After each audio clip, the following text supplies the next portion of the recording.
Thank you, Kevin. Here's your Saturday night four-day game. They are sponsored by Crossline Construction. First of all, for this evening, the second Barbra Foresters. Leading off and playing second base, William Barbra. Later, Ezra. And second, the designated with eight, both Kimberley. And third base, number 23, Ethan Luma. And fourth, playing right field, number 6, Richard Clark. Batting fifth, playing center field, number 2, David Gill. Batting sixth, left field, number 15, Paul. Batting seventh, playing shortstop, number 5, Lawyer Clark. Batting eighth, playing catcher, number 17, Zane Ferrer. Batting ninth, playing fourth, number 21, Number 0. Switching to third, Santa Barbara, number 28, Zach Wayne. Taking on down for Forster. Good evening, everybody, unless you're on the East Coast, and then it's good morning, and welcome into X Stadium on the campus of Wichita State University, where the NBC World Series channel on YouTube is getting set for our fourth and final game of the first full day of action of the NBC World Series. My name is Steve Strain. Glad you've waited up for us. We do have two very good teams, two teams with a lot of history in this NBC World Series, as the Santa Barbara Foresters take on the Derby Twins. There you see the coaches for both teams exchanging the lineup cards right now, including the legendary Bill Pintard, the head coach for the Santa Barbara Foresters, as his team is the visitors taking on the home Derby Twins. It's fitting because Derby is right down the road from Wichita, just a few miles, maybe 15 or so to the south. All right, let's run down the starting lineups for our game this evening. As you can see, the umpire going over with the two coaches some of the ground rules here. Colton Flax, by the way, the coach for Derby. Before we get to the starting lineups, I will tell you the reason we're here so late is because the previous game had 2 rain delays. The Hutch Monarchs, who was the runner-up in this tournament last year, knocked off the San Diego Stars 13-5, and get this, they played that game in 2 hours and 18 minutes of actual playing time. However, the game was broken up twice by rain delays that totaled 2 hours and 39 minutes. So there was actually more time during that game where they weren't playing because of rain delays than they actually did. Hutch won the game 13-5. In the bottom of the 8th inning, it ended via the mercy rule. Once they went up 8 runs, that game was over. But that's the reason we're here in a game that was scheduled to start at 8:30. Everything was pretty much moving along on schedule until those 2 rain delays, and that's why this one will start nearly 3 hours later than it was scheduled. We're going to take a timeout as we're not quite ready for the action, so we'll take a break and be back in a moment and get this one started. BMA's residential cleaning service knows there's no place like home, especially when your home is cleaned by our experienced staff. From floor to ceiling, we've got you covered. Learn more at bmasclean.com. BMA's Cleaning Sports, PBS, Kansas. Seriously good TV.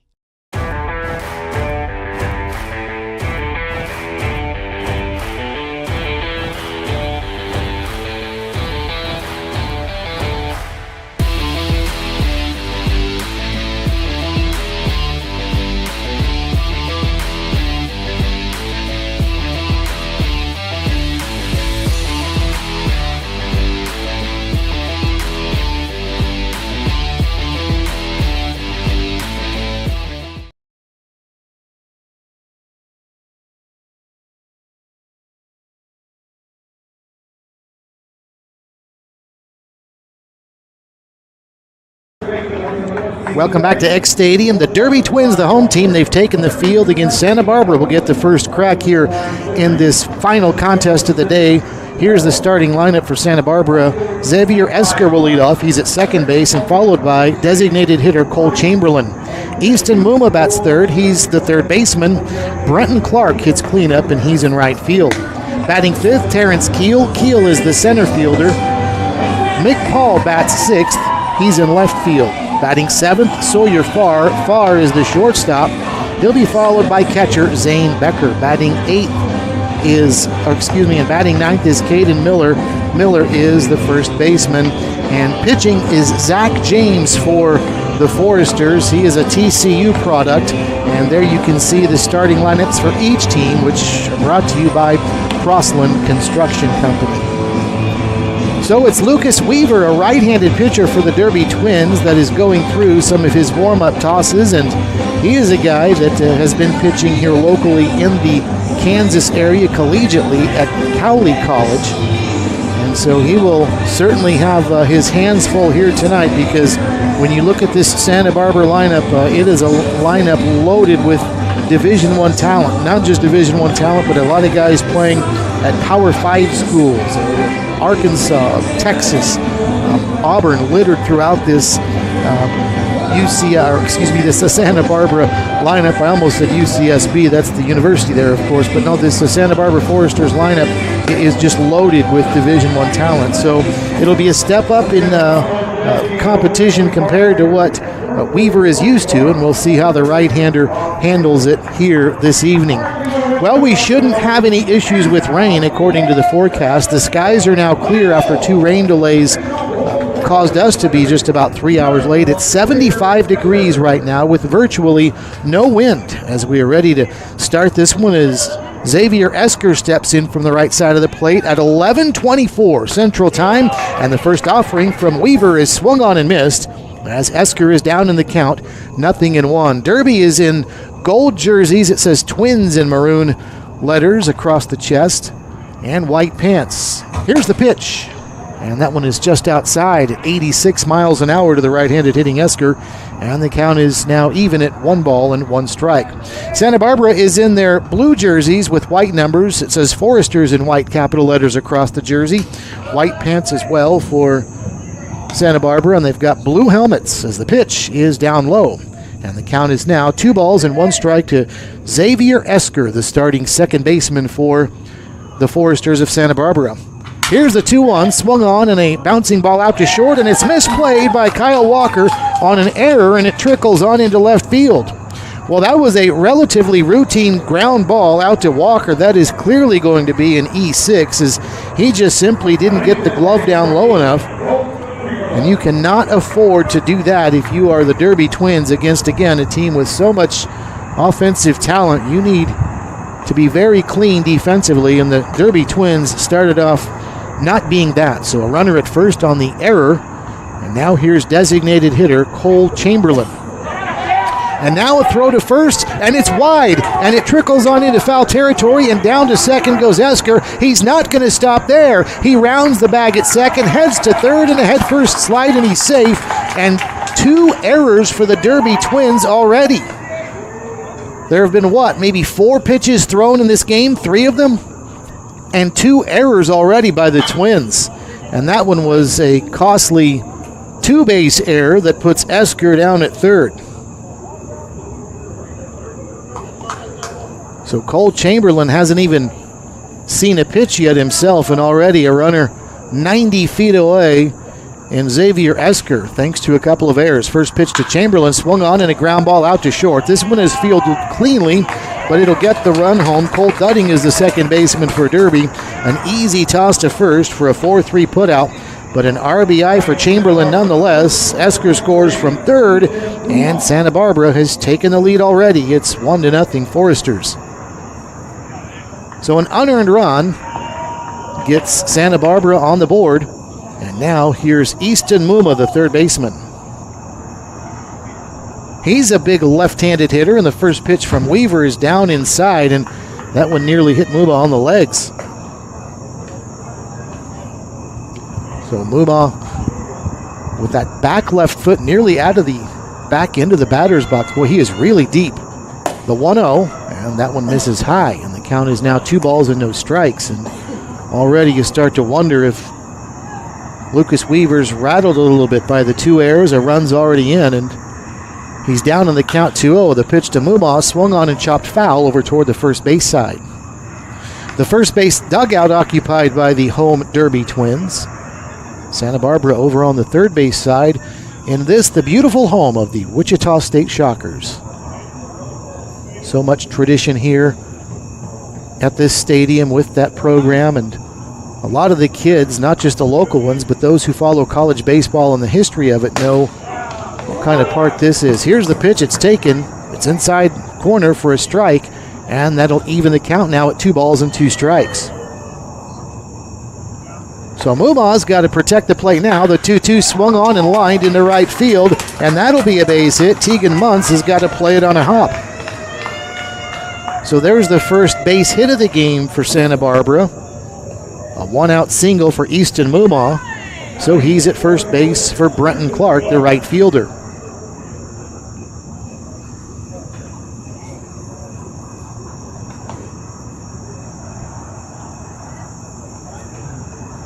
Weaver asks for a new baseball, and he gets one, and now he heads back to the top of the hill, and he's ready to go again. As Muma gets his lead over at first, and Weaver will peer over his shoulder, and showing bunt is going to be Clark, and he gets it down, but foul up the third base side. So 0-1 is Santa Barbara going with a little small ball look right here, but Clark's bunt just trickled foul. So the count is 0-1 to him.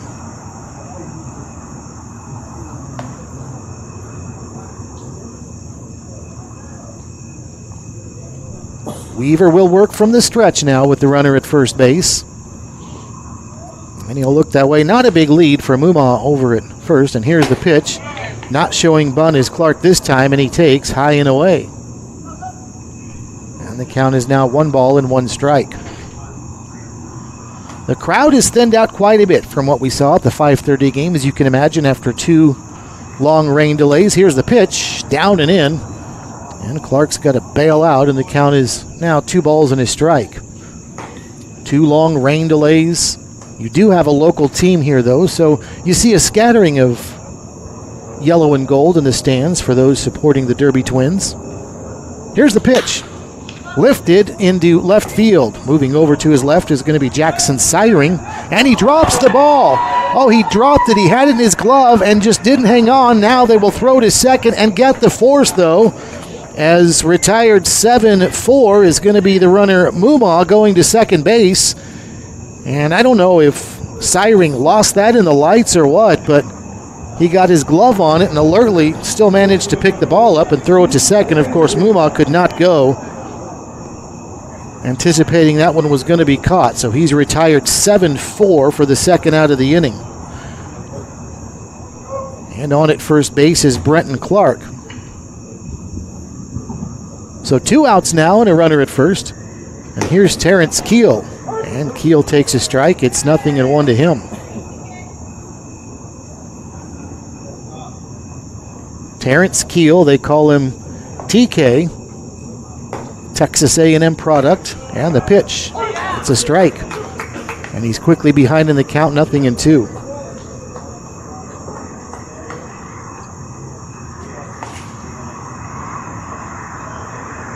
Keel hit .294 at Texas A&M this past season, a couple of homers and 26 runs batted in.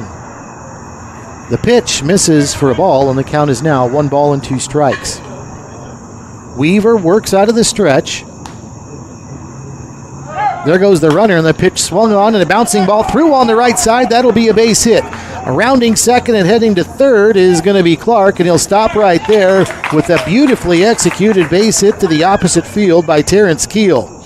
Well, Santa Barbara had the hit and run on right there, and the second baseman for Derby, Dunning, darted over to the bag in case there was a throw, and Keel put that one right where Dunning was, behind him, and had no chance, did Dunning, of stopping and getting back to that one. So runners at the corners now with 2 away.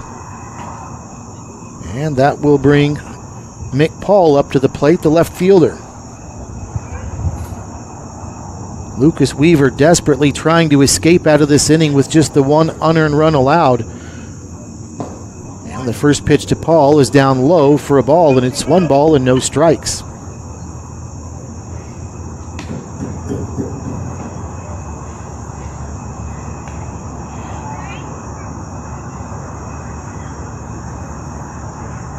Throw over to first, and Keel is back diving in. Lucas Weaver had 18 appearances at Cowley College this past season.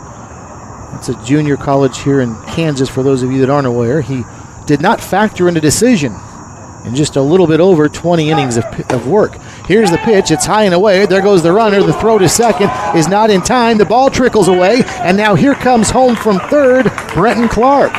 And it's 2-0 Santa Barbara. Well, Clark was not going on the throw to second. He didn't go until it trickled away from the shortstop Walker, and then he darted home. And it's 2-0. Santa Barbara has grabbed a 2-0 lead. And a stolen base as well for Kiel.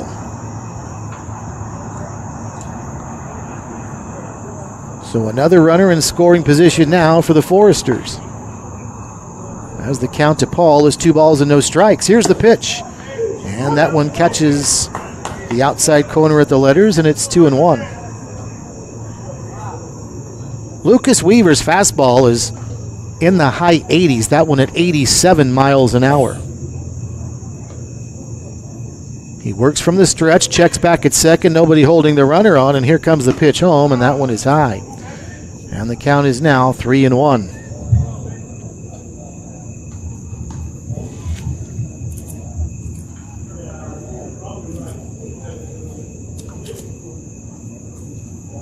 Now the shortstop Kyle Walker bluffs in towards the bag, but he's going to get back to his position, and the pitch swung on and driven right center field. Pretty well struck.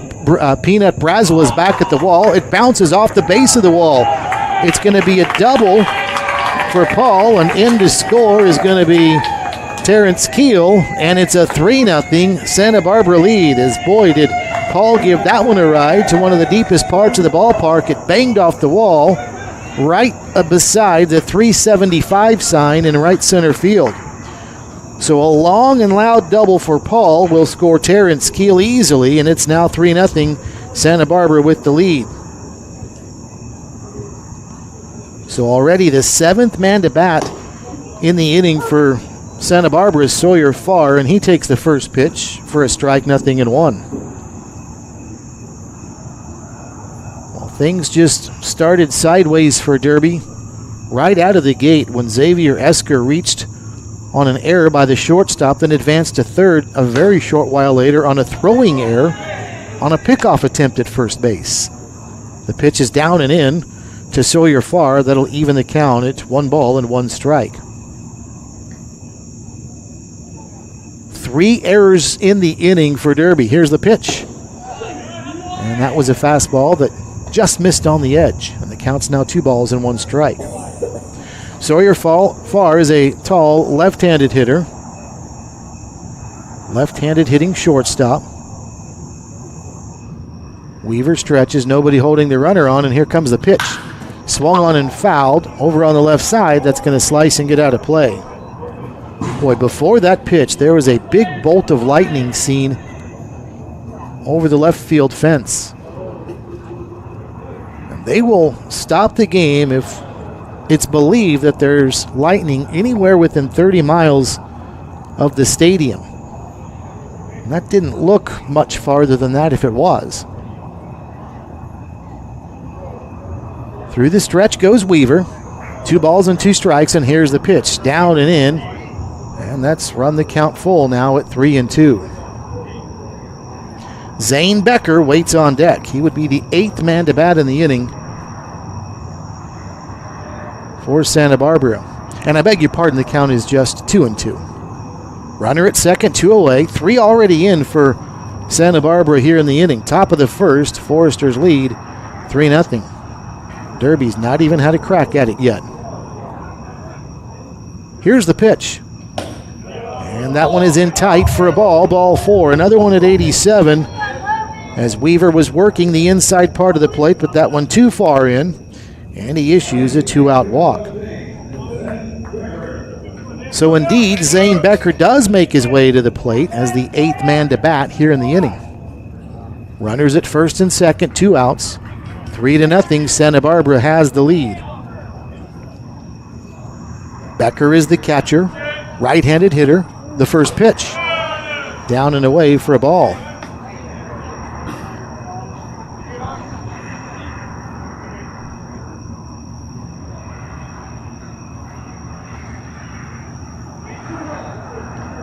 The 1-0 swung on, a slicing fly ball into right field, moving back into his right is the right fielder Tegan Muntz.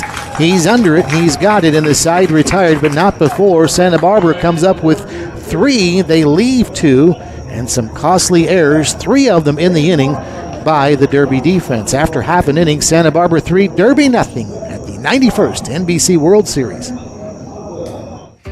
When you look for a place to learn, train, and grow, you need something that fits with your life. At Butler Community College, we want you to reach your goals in the most affordable way possible. That's why we keep our tuition rates low, so you don't have to stress about your future. It's why we offer hundreds of scholarship opportunities for pursuing your passion. And it's why we work hard to provide a professional higher education at a lower price tag. Butler Community College. Real college, really affordable.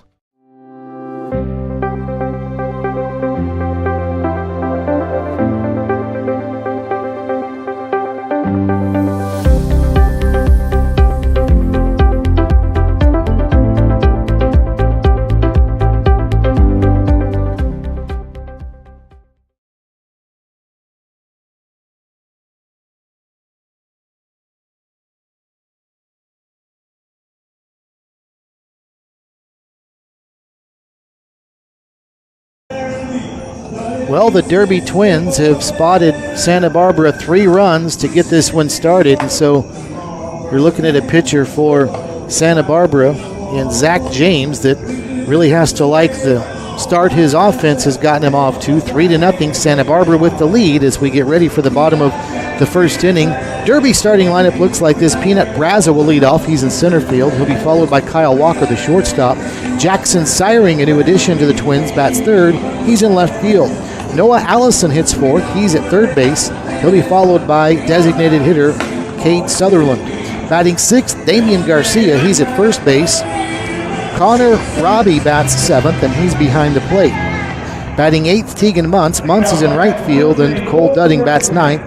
He is at second base. Again, the lineup for the Twins: Brazel, Walker, Siring, Allison, Sutherland, Garcia, Robbie, Muntz, and Dudding, as they will look at the right-hander from Texas Christian University, Zach James.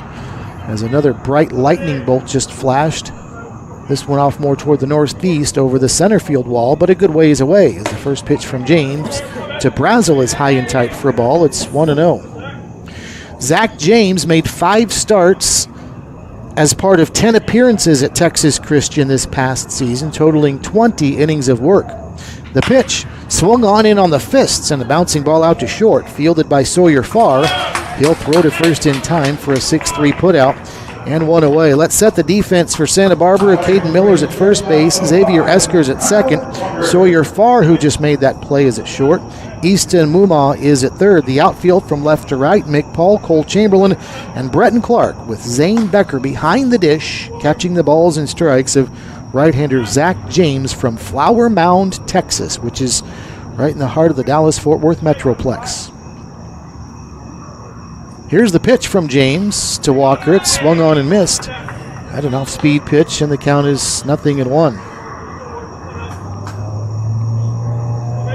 Zach James was 3-0 on the season last year at TCU. So he was perfect with the record, and his team was 8-2 overall in games that he pitched. Took something off there, but that one misses, and the count's now even at 1 ball and 1 strike.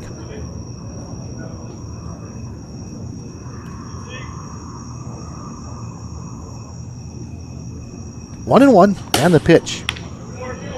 That one at 89, but just missed away. And the count is now 2 balls and a strike. Kyle Walker, a left-handed hitter. Starting shortstop for the Twins.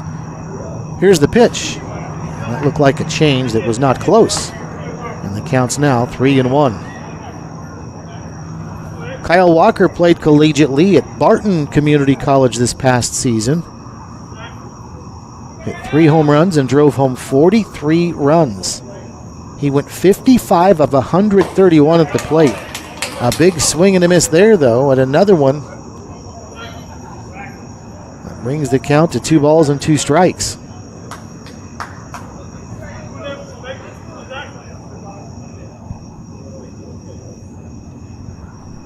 James is set and delivers, and the 3-2 outside, ball 4. So Zach James gets a ground ball to short to start the bottom of the first inning, then issues a walk to Kyle Walker. And he is living up to his name. He's down at first base, and here's left fielder Jackson Siring.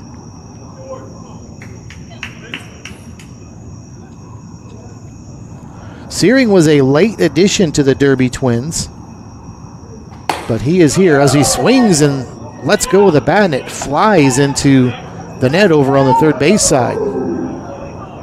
But Searing was a part of that national championship team at LSU Shreveport, and now back here in Wichita. He attended Heights High School, and here it is again. You can see, lets go of the bat, and fortunately the netting's there, and everybody's okay.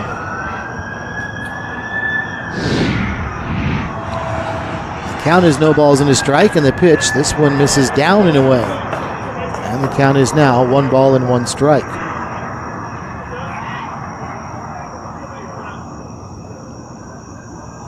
The 1-1 swung on and fouled, back and out of play. Over on the first base side, and it's 1-2. Searing started his college career at Southwestern Oklahoma State, but then made the move to LSU Shreveport, and boy did that pay off. Hit .331 for LSU Shreveport, 7 homers, and drove home 48 runs. Now he's back home and playing for the Derby Twins in the NBC as the pitch is up high. And the count is 2 balls and 2 strikes to Searing. Runner at first, 1 out, bottom of the first inning. Santa Barbara 3, Derby nothing. 3 Derby errors in the top of the first inning helped Santa Barbara score 3 times. The pitch down and away. And the counts run full at 3-2. 4th game of the day today in the first full day of action at the NBC. It started with Lone Star Kraken knocking off Oklahoma MVP 180 by the score of 10-1. There's a throw to first, and back diving in is Walker. Second game of the day was another one won by the Mercy Rule. Lone Star Collegiate knocked off the BTL Hornets 180 by the score of 11-0. And then the third game of the day, also a run rule, as the pitch is swung on and fouled back over on the right side and out of play. And the count still 3-2. The Hutchinson Monarchs knocked off the San Diego Stars in a run rule Mercy game 13-5. It was a walk-off. They grabbed their 8-run lead in the bottom of the 8th inning. That's late enough in the game and big enough of a lead that the game is called at that point. Here's the pitch, swung on and sliced, foul over toward the first base dugout, in fact right over it. And the count still 3-2. Searing doing a nice job of staying alive. Twins also had the hit and run on that time as Walker was running on the pitch and Searing was swinging, but fouled it out of play. So the count remains full, 3 balls and 2 strikes. 1 out here in the bottom of the first inning, runner at first, Derby trailing 3-0. Here's the pitch. Another one fouled back and out of play. Boy, is this a nice job by Searing of staying alive against a high-caliber pitcher, Zach James, who works from the stretch, looks over his shoulder, and now delivers home. This one is swung on and pretty well struck to right center field, but the right fielder, Brenton Clark, is drifting over. He's calling for it. He makes the catch right as another bright bolt of lightning flashes in center field. And that'll be the second out of the inning, 2 away. Well, everybody here, when they see lightning, is holding their collective breath because lightning close enough, again, would mean a 30-minute minimum delay. As we are pushing midnight and not even out of the first inning. Here's Noah Allison, the third baseman, right-handed hitter. And the first pitch outside for a ball, 1 ball and no strikes. Allison's another one that is very deep in the batter's box. He's a right-handed hitter, and his back right foot is covering up the line completely. 1-0, and the pitch. Swung on and missed. Looked like a slider, and the count's now even at 1 ball and 1 strike. Santa Barbara's Foresters 23-9 on the season, coming from the California Collegiate League. And Yet another appearance in this NBC. Here's the pitch. That one across and taken for a strike. And the count's now 1 ball and 2 strikes. Derby had a very nice season in their own right. And the Twins in this tournament last year advanced to the quarterfinals as they made it out of pool play, hoping for another nice showing in 2025. 1-2, and a throw over to first.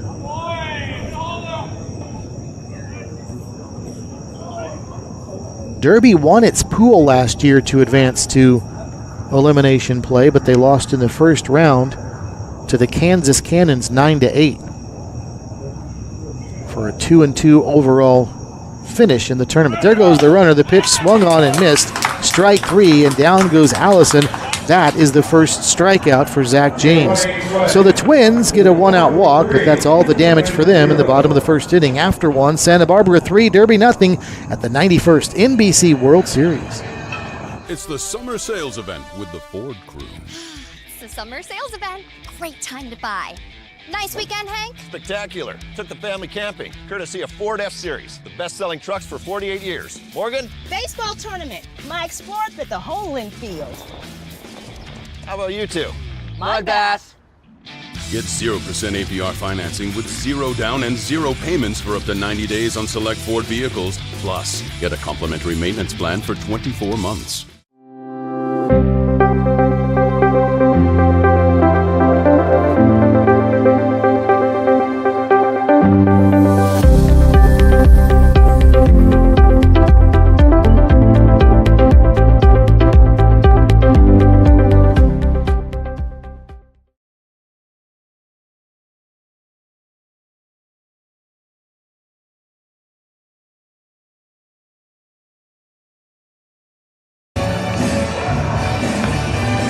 Well, the Derby Twins hoping for a much cleaner top of the second inning after they gave up 3 runs and committed 3 errors in the top of the first inning. And so Lucas Weaver and his Twins trailing 3-0 as we're ready for inning number 2. And Caden Miller is the only Santa Barbara Forester that did not make a plate appearance in the top of the first inning as the Foresters sent 8 to the plate, so Miller will lead off the second, and the first pitch from Weaver is in there for a strike. A fastball, and that one hits 88, and it's 0-1. Weaver winds and delivers the 0-1. And a slider swung on and chopped at the plate, and it's foul, 0-2. Caden Miller played collegiately at Texas San Antonio this past season, and he played in 59 games, 189 plate appearances. Had 8 homers and 41 runs batted in. A very nice season for him. Here's the pitch. That one was a fastball, but just inside. And the count's now 1 ball and 2 strikes.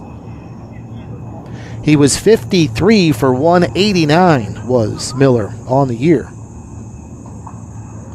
It's good for a 280 average. Here's the pitch, swung on and foul, backing out of play. The count's still 1 ball and 2 strikes.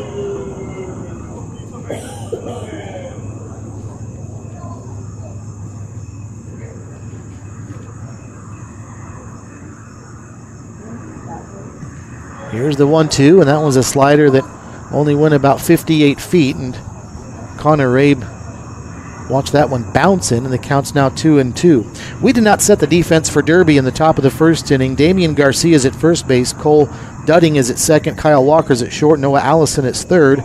The outfield from left to right, Jackson Searing, Peanut Brazel, and Tegan Muntz. Here's the pitch, and that one in there for a strike. Strike 3 called, and I don't think Miller liked that call. And that's the first strikeout of the day for Lucas Weaver. So a much better start to the second inning than the first. And back to the top of the order we go with Xavier Esker. The top of the first started off miserably for Derby because Esker reached on a fielding error by the shortstop Kyle Walker, then advanced to third a couple of pitches later on a errant throw to first base on a pickoff attempt. And here's a look at the strikeout looking to Caden Miller. As you can see, Miller thought that might have been inside, then took a seat. Here's the pitch, lined into left field. That's down. That'll be a base hit. Searing plays it on a hop, and a one-out single for Xavier Esker, who is on for the second time in as many plate appearances, although the first was not credited with a hit. But a clean base hit here and a runner at first with one away.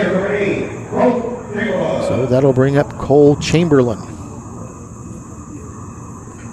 Cole Chamberlain played this past season at the University of Texas, but he is now headed to Coastal Carolina. First pitch to him, and there for a strike, 0-1. He's 0 for 1 is Chamberlain. He grounded out to second back in the first inning. He appeared in 22 games for the Texas Longhorns this past season, hit a $135.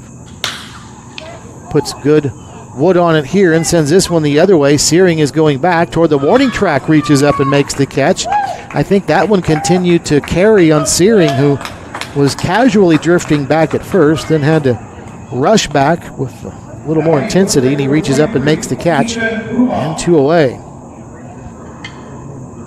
So with 2 outs and a runner at first, here's Easton Mumaw as you get another look at Searing in left field.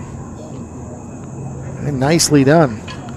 That is not easy if you're a left-handed thrower to catch the ball at that angle the way he did. It looked a little awkward at first, but he moved under it and got into position and made the catch. First pitch to Easton Mumaw is a ball. 1 ball and no strikes to Mumaw. He singled back in the first inning. There goes the runner. The pitch is outside. The throw to second base is a little bit wide.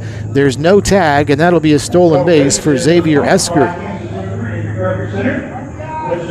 Esker scored the first run of the game for Santa Barbara, and now he's in scoring position here with 2 outs, as now a Mumaw single could very likely bring him home. 2 balls and no strikes to count at the plate to Mumaw, and the pitch lifted into left field again. Searing this time in and over toward his right. He's under it. He's got it. The side retired, and indeed a much cleaner inning for Derby in the top of the second inning, as there was 1 runner left on base and 1 hit. After an inning and a half, Santa Barbara 3, Derby 0.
Three 0 the score. Santa Barbara with the lead over the Derby Twins as we're about ready for the bottom half of inning number 2.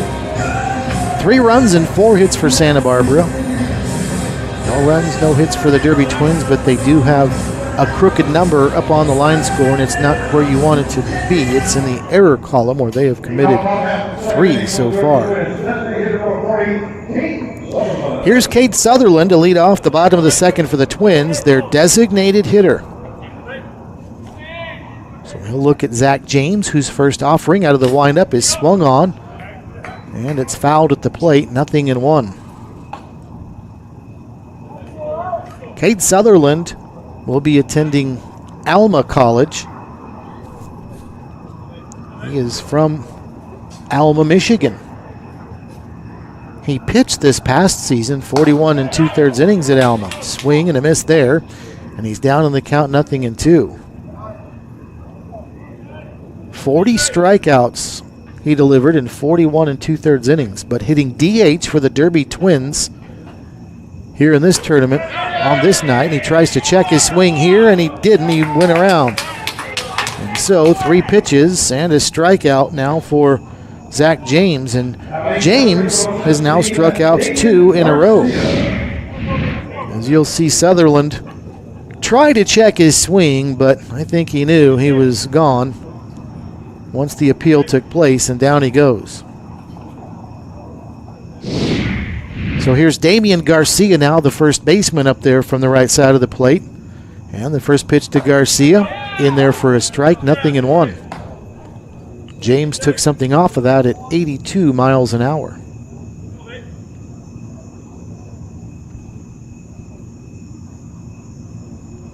James ready, and the 0-1. And that one just missed. Santa Barbara faithful wanted that one. They thought it caught the corner, but the home plate umpire says no. The home plate umpire, by the way, Mark Wagers. Courtney Lawrence is the first base umpire. Bob Davis is over at third. 1-1, and the pitch. And that one is a slider that's down low, and the count is 2 balls and a strike.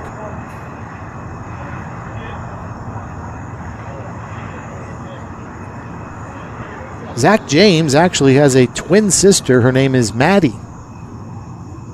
So hello, Maddie, and Jennifer and Gerald, his parents, if you're listening right now, as the pitch is swung on and grounded up the middle by Garcia and through into center field for a base hit. So a nice job by Damian Garcia going right back up the middle, and a 1-out single for the Twins. That's their first base hit of the ball game.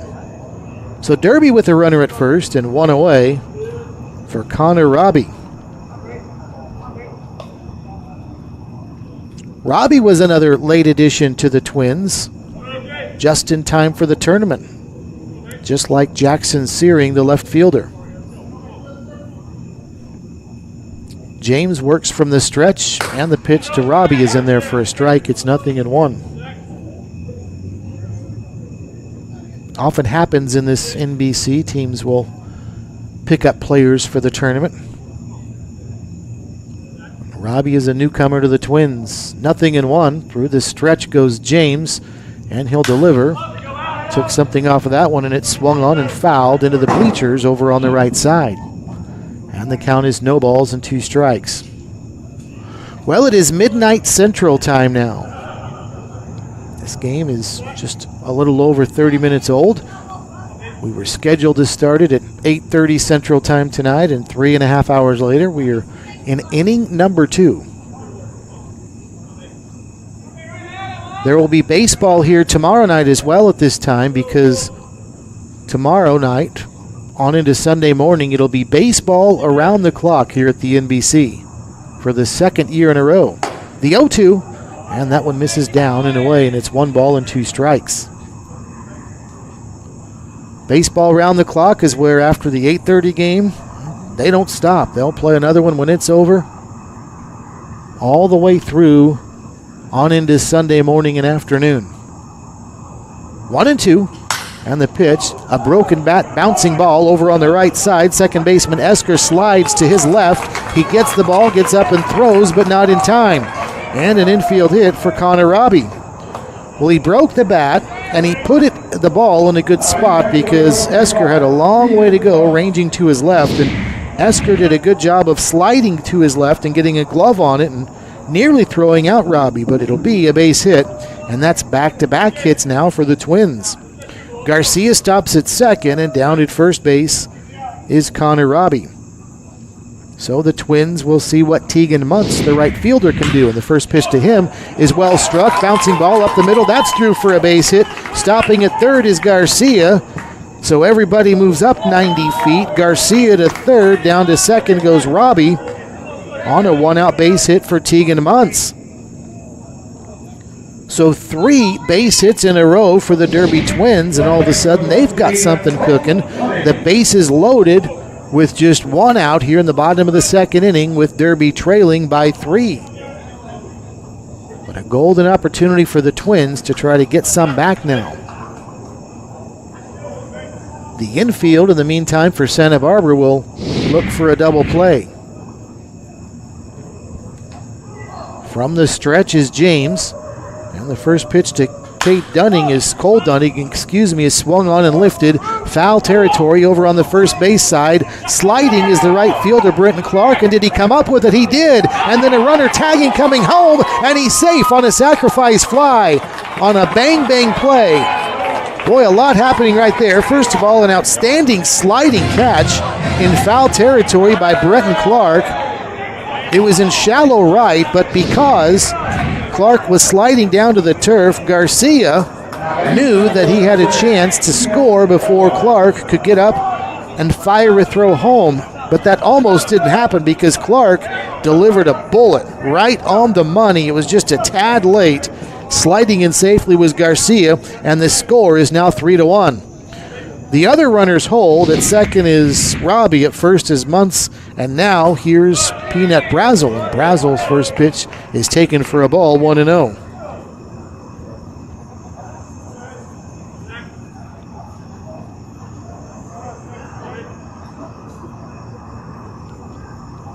One ball and no strikes to Brazel. The pitch swung on. This one is well struck to right field. Clark is going back. He's under it. He's got it. Makes the catch.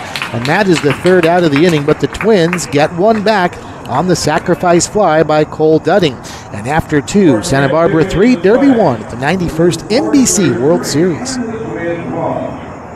The Taco Bell Cravings Value Menu. 10 choices, each just $3 or less. Starring the cheesy double beef burrito. Double the seasoned beef, all the cheesiness, and so much craveable flavor. Get it on the Cravings Value Menu, only at Taco Bell.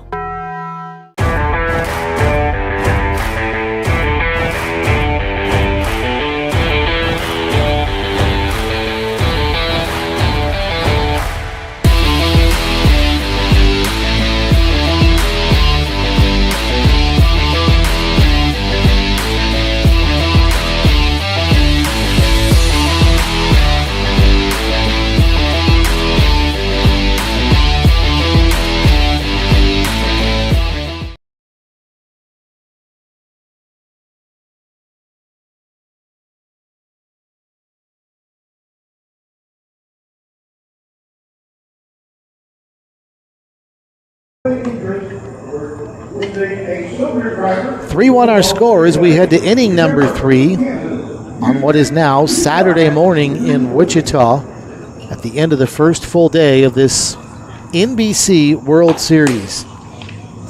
The Santa Barbara Foresters and the Derby Twins. Santa Barbara with such a storied history in this tournament, as I mentioned earlier. It's a program that was founded in 1957. They didn't make their first NBC World Series appearance until 1992. But if you go back to 2006, the Foresters have won 9. That's right, 9 NBC championships just since 2006. A 17-year span. They've won 9 of them between 2006 and 2022, which was their last. Here's Benton Clark to lead off the top of the third inning, and Clark takes a pitch for a ball, 1 ball and no strikes. Brenton Clark followed by Terrence Keel and Mick Paul, 4, 5, and 6 for the Foresters, as the pitch from Weaver is outside for a ball, and it's 2 balls and no strikes. Brenton Clark reached on that weird play back in the first inning where he flew to left field as he squares to bunt here, and it's bunted foul over toward the third base coach's box. Jackson Searing just dropped the ball on what was a very routine fly ball to left field. It was so routine you almost wondered if he did it intentionally to get the lead runner going to second base on a force out, but perhaps the lights got in his way, but nonetheless, it was pretty routine as the pitch swung on and fouled, backing out of play. And the count is still 2 balls and 2 strikes to Clark.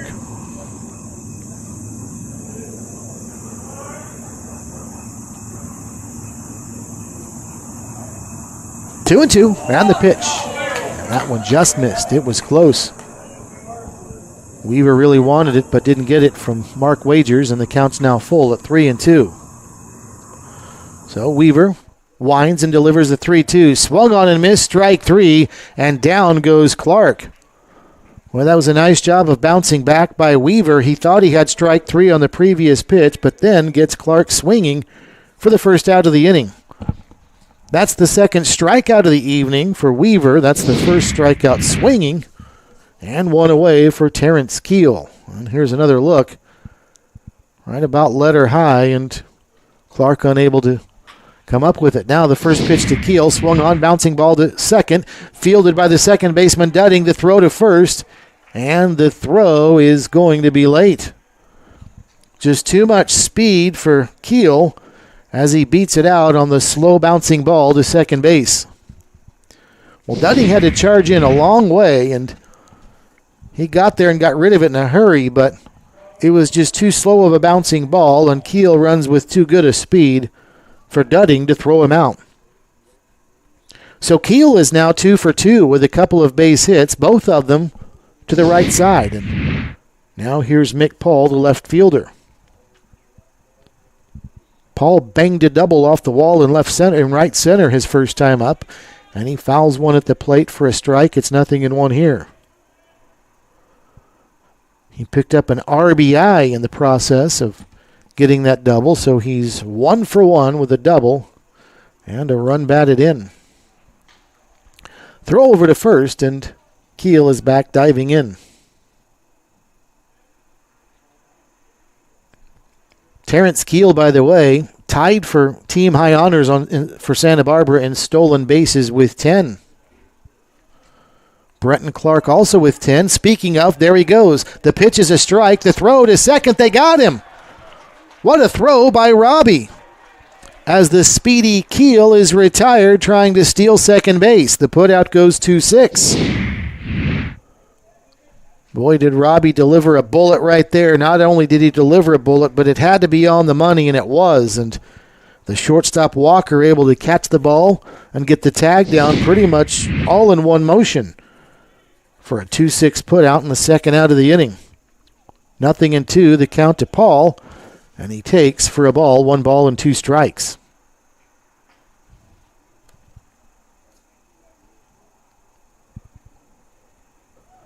So the Santa Barbara team, as usual, aggressive. We're seeing hit and runs and steal attempts, but it did not pay off there as the pitch swung on and fouled back to the screen. And the count still 1 ball and 2 strikes.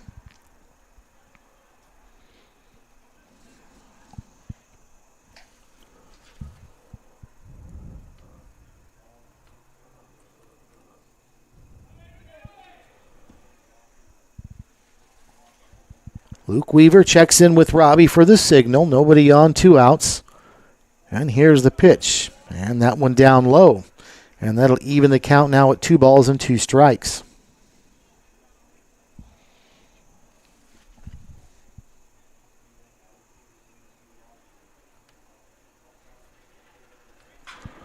The pitch swung on and lifted left side. Searing going back and to his right. He's under it. He's got it. And the side retired.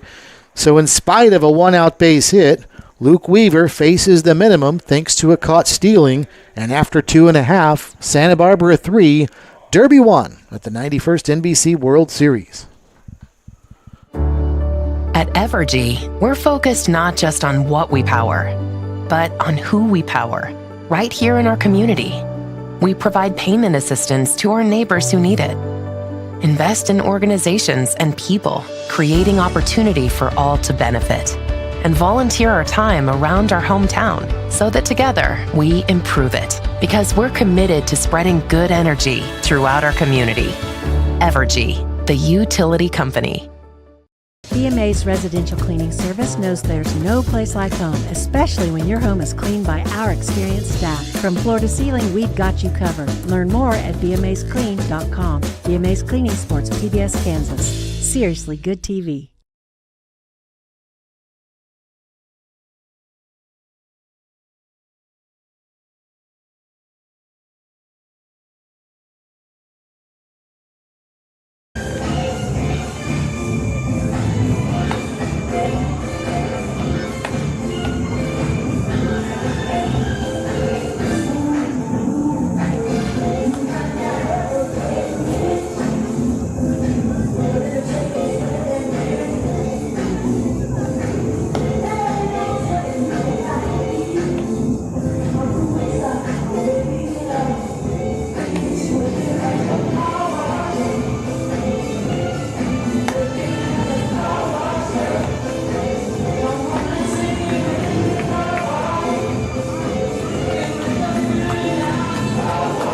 Ready for the bottom of the third inning. 3-1 is our score. Santa Barbara with a lead over the Derby Twins. Twins will get Kyle Walker up to lead things off here in the bottom of the third inning. Walker, Jackson Searing, and Noah Allison. 2, 3, and 4 for the Twins. They got one of those 3 runs back in the bottom of the second inning. We'll see what they can do here against Zach James. In the first pitch to Walker is a ball, 1 ball and no strikes. Kyle Walker, as I mentioned, it was fitting. He walked his first time up, so no official at bat for him. James ready, and the 1-0 to Walker.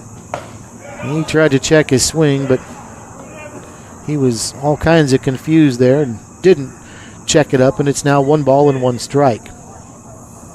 Zach James at Texas Christian this past season struck out 14 batters in 20 innings. He only walked 5. The pitch swung on and missed. And James really has Walker fooled, and the count's 1 ball and 2 strikes.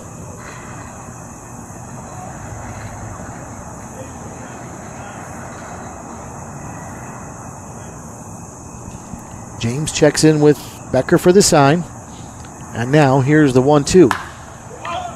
Fly ball right field. Drifting back into his right is Brenton Clark. He's under it, and he makes the catch on a lazy fly ball to right to start the bottom of the third inning. And 1 away.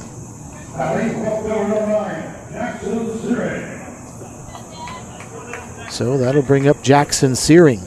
I mentioned that Searing played at Southwestern Oklahoma State before going to LSU Shreveport. He actually started things off after leaving Heights High School in Wichita by going to Butler Community College, about 45 minutes to the northeast of Wichita. Searing takes a big swing and a miss there at a 90-mile-an-hour fastball by James and comes up empty. It's 0-1.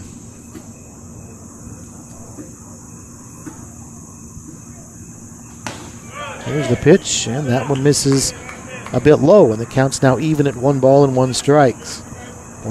Searing flew out to right field, and a really good at bat. He fouled off a lot of 2-strike pitches, but eventually lost the battle flying out to right field. The pitch misses down for a ball, and the count is 2 balls and 1 strike. Of course, this is pool play, the first few days of the NBC tournament. Each of the teams participating, all 16 of them, are in 4-team pools.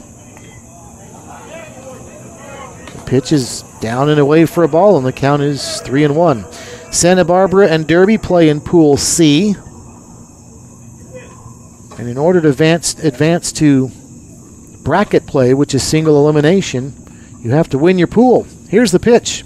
Or actually, I take it back, the top 3 in each of the pools advance. You just don't want to finish in 4th. There's ball 4, and down to first base goes Searing. So as you can imagine, when 3 out of 4 teams from each pool can advance, there are all kinds of tiebreakers that come into effect. But both of these teams advanced out of their pool last year by winning them. So a runner at first, 1 out. Noah Allison is up.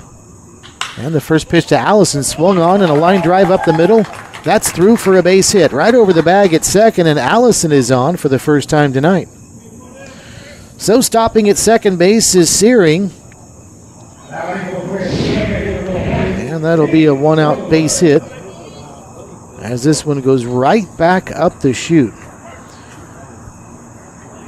So after Kyle Walker flew out to right, it's been walk and base hit for the Twins. That's the 4th base hit of the game for Derby. Now here's Cade Sutherland, the designated hitter, and the first pitch to him taken high for a ball, and it's 1 ball and no strikes.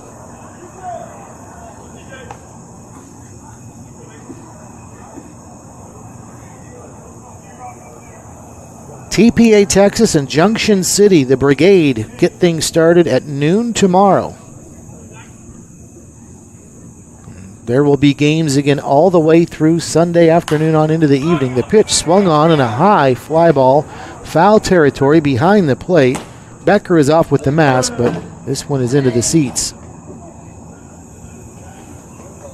Then Saturday at 3 o'clock, the GPS Legends will take on the Alaska Gold Panners.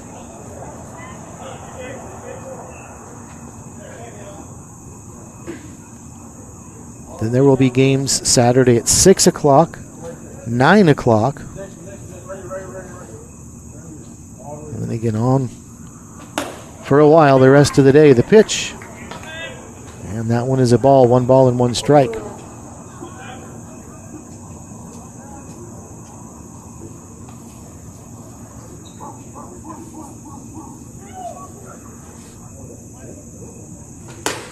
Swing and a miss on the next one, and it's now 1 ball and 2 strikes.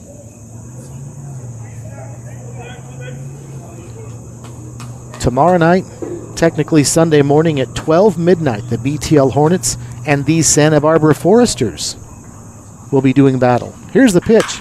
Lined right to the third baseman who makes the catch, and they'll get a double play as Searing was caught off the bag at second base. Boy, a bad break for the Twins there. Mumam catches the liner, and the double play goes 5-4, and just like that, the rally ends for the Twins. The hard luck Derby Twins come up empty. After 3, Santa Barbara 3, Derby 1 at the 91st NBC World Series. At Evergy, we're focused not just on what we power, but on who we power, right here in our community. We provide payment assistance to our neighbors who need it. Invest in organizations and people, creating opportunity for all to benefit. And volunteer our time around our hometown so that together we improve it. Because we're committed to spreading good energy throughout our community. Evergy, the utility company. Love was nearly lost until Pizza Hut showed up. Go get her. Hi, I'm Peter. Looks like a meat lover's, Deborah. Pizza Hut's hooking everyone up with more of what they love. Choose from 4 Hut Lovers pizzas starting at $12.99 each. Order on the app.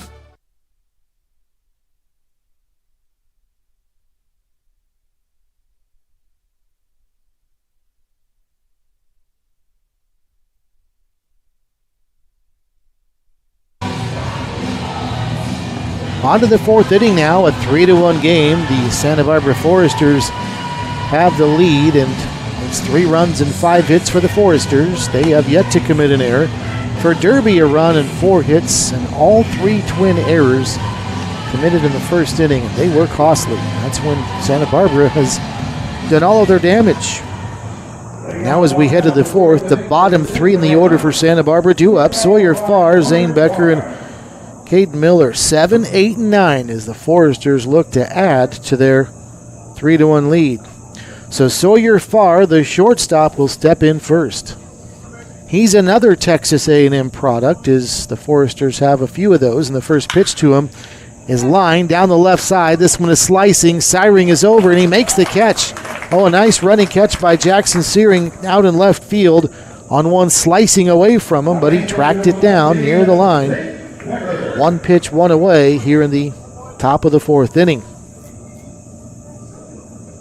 Searing's been busy out there in left field. He has 4 putouts already, and then there was that one weird play where a ball hit his glove on a routine fly ball, and it just deflected off his glove and fell down to the turf. He did manage to throw a runner out at second on a force play.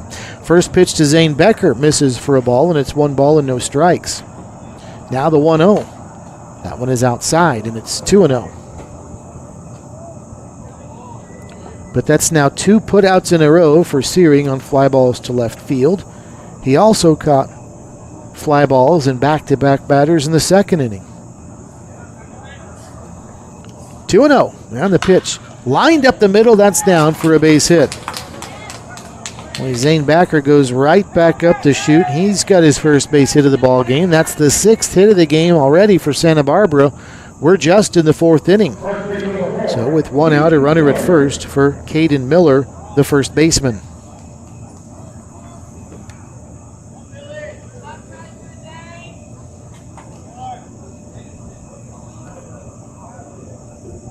Miller is a tall, as you can imagine for a first baseman, left-handed hitter. He was caught looking his first time up. And the pitch, boy, that one deflects off of the catcher's gear and goes behind the plate, and down to second base goes Zane Becker. And we'll see if that's a wild pitch or a pass ball, and looks like it's a wild pitch as that one either caught the front edge of the plate or maybe it deflected off the catcher's mitt. I'm not really sure, but nonetheless, it deflected off of something and went behind the catcher, Robbie, and down to second base goes Becker on a wild pitch. Now the pitch to Miller, another liner into center field. This one's down. This is going to be a base hit. Brazel over to his right to cut it off, but that'll be an easy trip around third to score for Zane Becker on an RBI single for Caden Miller, and Santa Barbara has their 3-run lead back. It's 4-1. So back-to-back base hits for the Foresters, going right up the middle to center field. And the wild pitch turns out to be costly for Derby, as it brings Becker around to score from second base. So back to the top of the order we go now with Xavier Esker, the second baseman. The first pitch swings and sends one back to the screen. It's 0-1.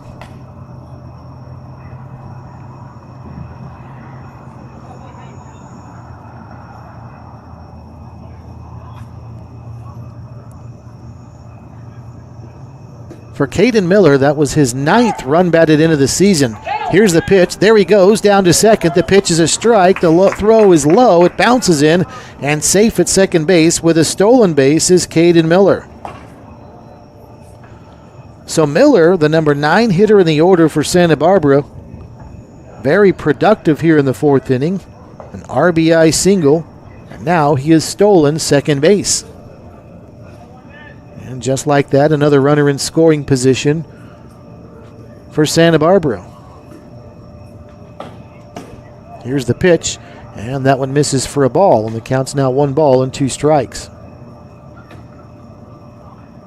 That was the 7th stolen base of the season for Miller. So a runner at second, 1 out, top of the 4th inning, 4-1, Santa Barbara with the lead. And here's the pitch. A breaking ball and a soft little liner out to short. Walker's there to snag it, and back to second base is Miller, who had to scamper back. Well, unlike the line drive that turned into a double play for Derby when they were at the plate in the bottom half of the last inning, that was a soft liner that gave the runner at second time to get back to the bag. So Esker makes good contact, but lines out to short, and now here's Cole Chamberlain.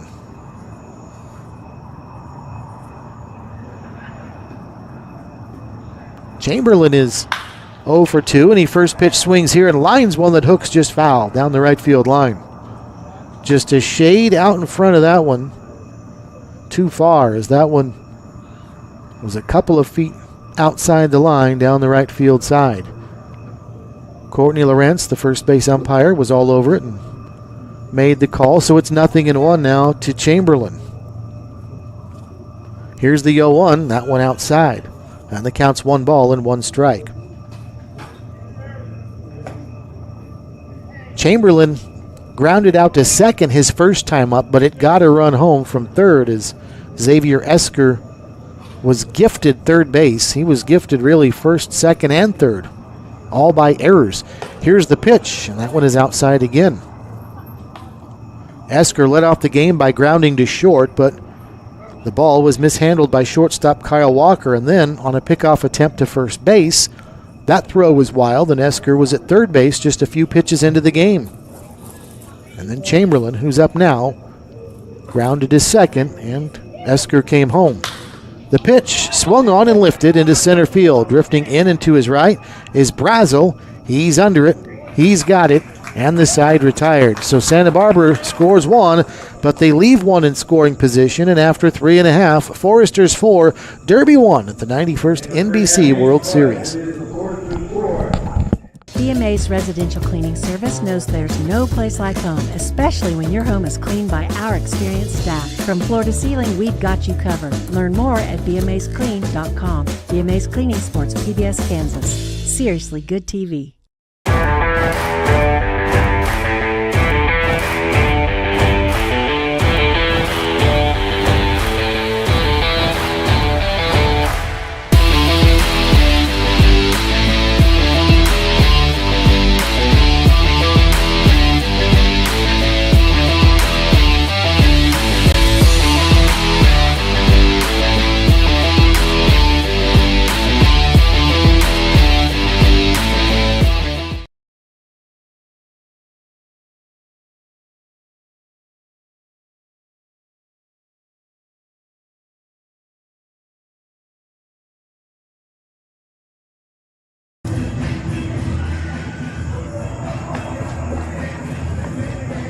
On to the bottom of the fourth inning now. It's 4-1 our score. Santa Barbara's Foresters over the Derby Twins.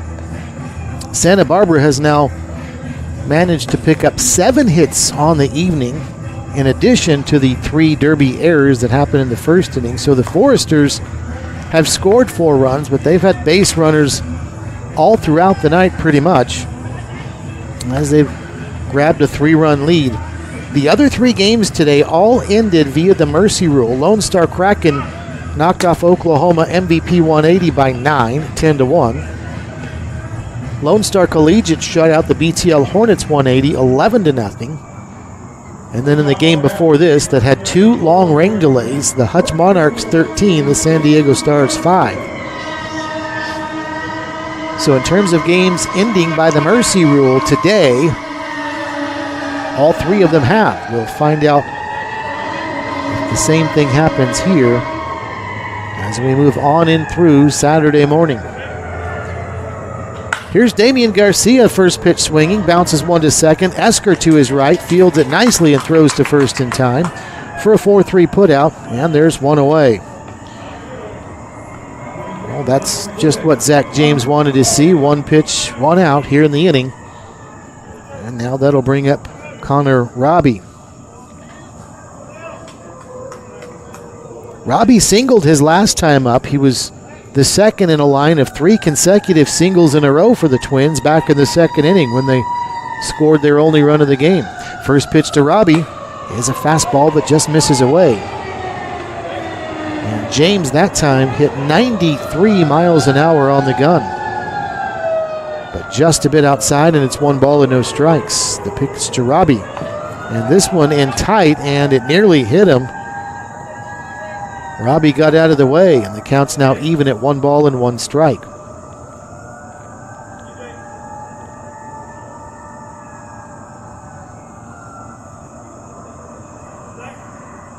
I mentioned that Zach James struck out 14 and only walked 5 in 20 innings as the pitch in for a strike. It's 1-2. This past season at TCU, 14 strikeouts, 5 walks in 20 innings. Opponents, however, hit 310 against him, and his earned run average was 7.2. 1-2, and the pitch. And there's strike 3 called. He took something off at 84, and he really froze Robbie there. And his strikeout, and Robbie heads back to the bench. That's the 3rd strikeout of the evening for James, and 2 up, 2 down for Tegan Muntz now. The Twins have not been retired in order as of yet, so James is looking for his first. 1-2-3, and the pitch is chopped at the plate up the third baseline foul, and it's 0-1. In defense of James and those numbers, the ERA and the batting average, rather lofty, but again, that was in his first season at TCU, playing in a conference that obviously has some very stiff competition. 0-1, and the pitch. And that one a breaking ball in there for a strike, and it's now no balls and 2 strikes to Muntz. Muntz singled his first time up. He was the 3rd of those back-to-back-to-back singles in the second inning. Swing and a miss here, though, and down he goes, and what an inning for James. Back-to-back strikeouts, and the side retired in order for the first time tonight. 1-2-3. We'll head to the 5th. Santa Barbara 4, Derby 1 at the 91st NBC World Series.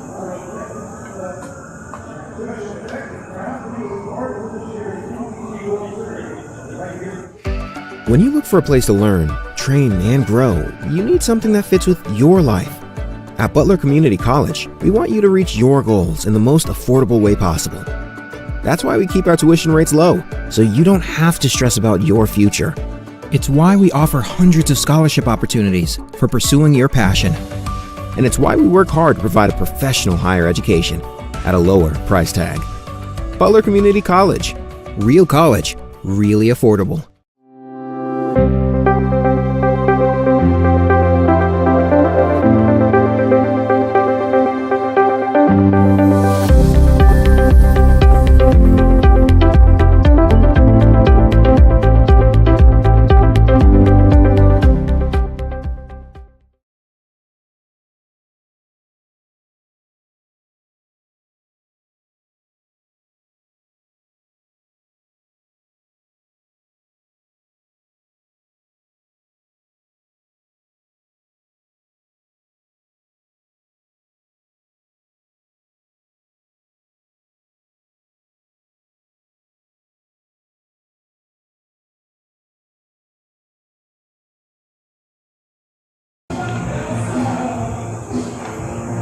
On to the 5th inning we go in a 4-1 game. Santa Barbara with the lead over the Derby Twins in this first full day of action at the NBC World Series. Dodge City shut out Seattle Cheney Thursday 8-0, and then Hayes, the defending champs, knocked off the Seattle Blackfin 6-5 on Thursday. Just 2 games to get us started on Thursday. And now again the first full day with 4 games here today. And Santa Barbara so far, through 4 innings, has the lead over the Derby Twins by the score of 4-1.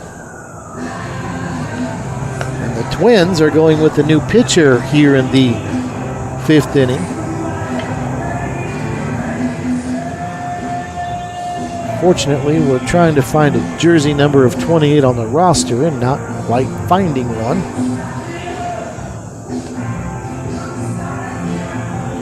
Carter Swan.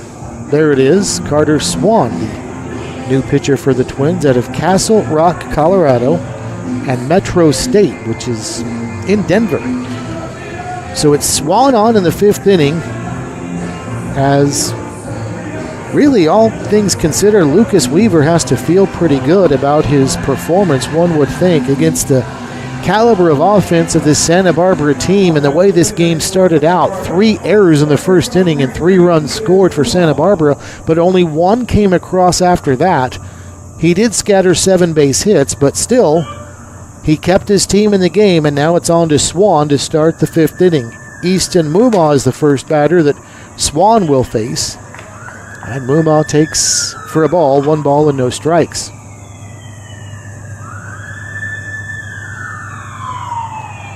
Mumau, Brenton Clark, and Terrence Keel, 3, 4, and 5 for the Foresters here in the 5th. The 1-0 swung on and a bouncing ball through on the right side between first and second and on into right field for a base hit. So Easton Mumau has his 2nd base hit of the game, a leadoff single, and that'll get Brenton Clark up to the plate.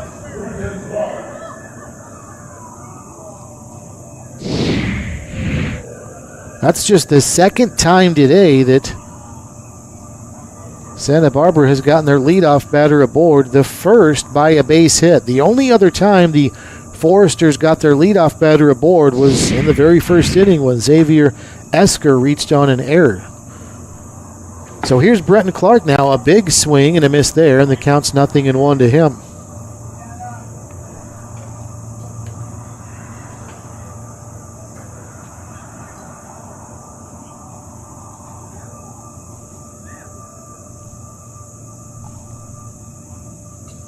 Swan will stretch, and the pitch, another swing and another miss, and Swan really has Clark guessing here, and the count is now 0-2 quickly.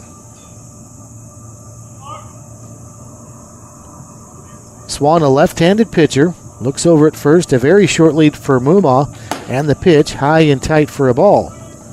And the count's now 1 ball and 2 strikes.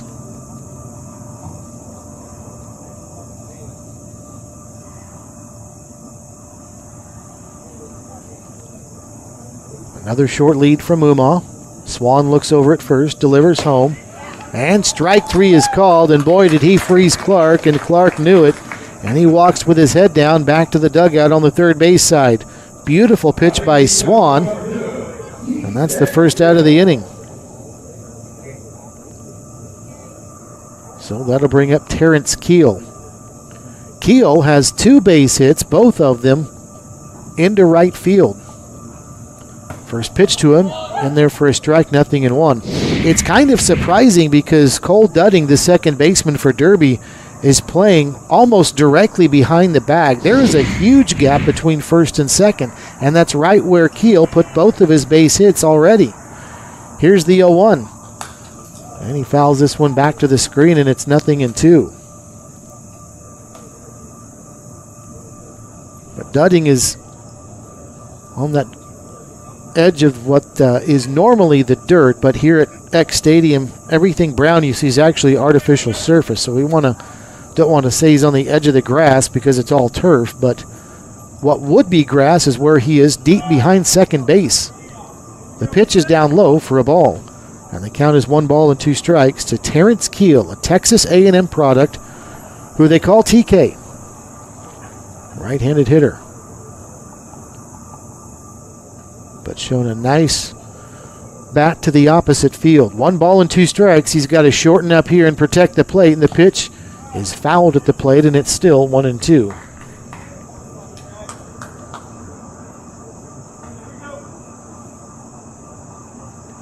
Carter Swan started off his college career at Mesa Community College in Arizona, and in 2023 he saw limited action, just 20 innings, and went 1-0 with a 6.3 earned run average. Then it was off to Metro State in Denver, where he was this past year.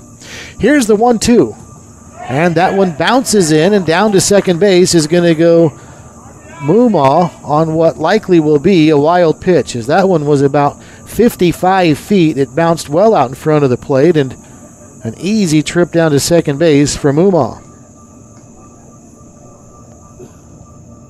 So a runner at second now,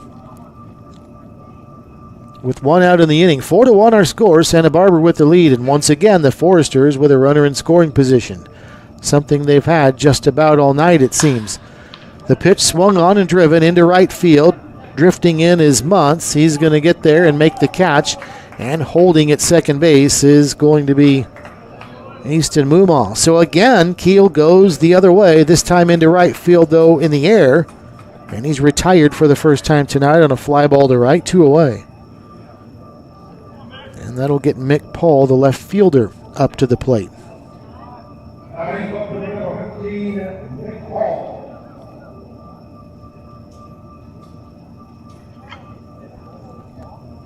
At Metro State this past season, Carter Swan had a 5.56 earned run average. His record was 2-0. The first pitch to Mick Paul, taken. It's a strike, 0-1. 22 appearances, though, for Swan, and he had 7 saves in 22 2/3 innings. So he did a lot of cleaning up at the end of games when Metro State needed him to. He's out here in the middle innings for the Derby Twins. I say tonight, it's really this morning. The pitch in there for a strike, and the count's now 0-2. Now time is called, and Connor Robbie is out from behind the plate. He wants to talk to his pitcher.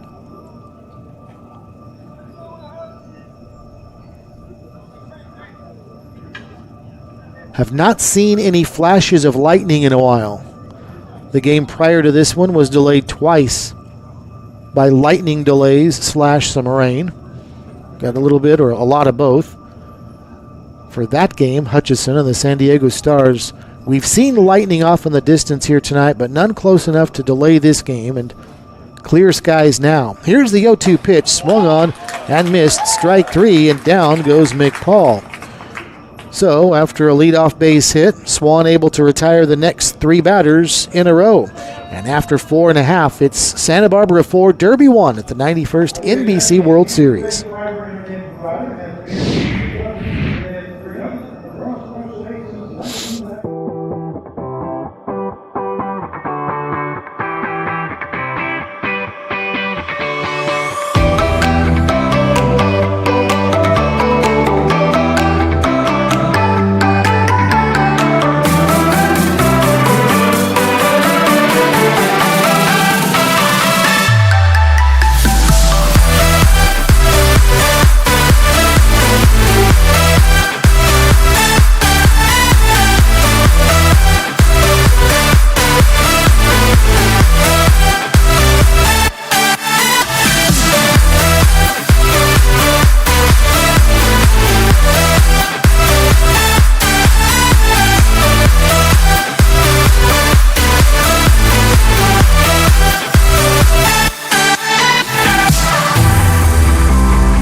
Foresters 4, the Derby Twins 1 in this 4th and final game of the first full day of action at the NBC World Series.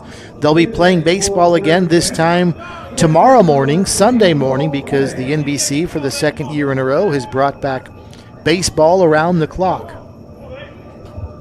So once they start playing games at noon tomorrow, there will be games constantly all the way through Sunday evening. So you can tune in to the YouTube channel no matter what time it is, unless we're between games, and catch some action. Cole Dudding leads off the bottom of the fifth inning for Derby, and the first pitch is swung on and missed. 0-1 to Dudding as Zach James is out there now for his fifth inning of work, and the TCU product delivers, and the pitch is swung on and chopped over toward short. Charging in is Sawyer Farr. He'll field on a couple of hops and throw to first in time. There's a 6-3 putout and one away. So that'll take us back to the top of the order with Peanut Brazel. Peanut Brazel is a product of Temple Junior College. Temple in between Waco and Austin, and Brazel hit .217 there this past season. The first pitch from James is inside for a ball, and it's 1 ball and no strikes.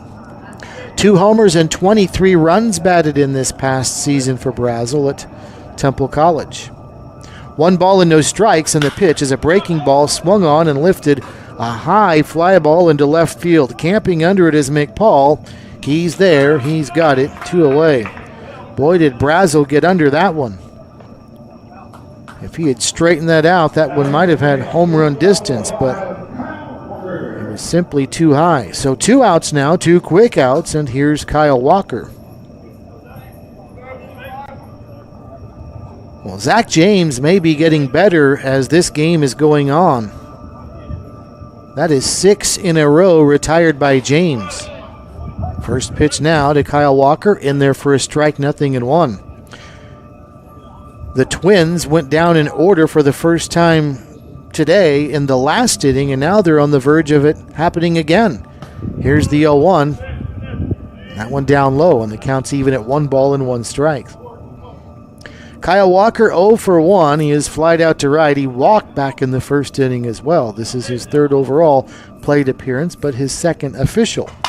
And the pitch swung on and a ground ball to second, fielded by Esker. A throw to first in time for a 4-3 putout. And indeed, for the 2nd time in a row, the Twins go in order. We'll go to the 6th. Santa Barbara 4, Derby 1 at the 91st NBC World Series.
There's a look at Carter Swan, the left-hander for the Derby Twins, out for his 2nd inning of work. He came on in the 5th inning and faced 4 batters, gave up a leadoff single to Easton Mumaw, but then retired the side in order after that, and in fact struck out 2 of the next 3 batters, and Swan starts the 6th inning for the Twins.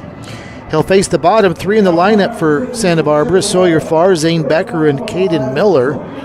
So 7, 8, 9 for the Foresters here, and then if anybody gets aboard, back to the top of the order with Xavier Esker.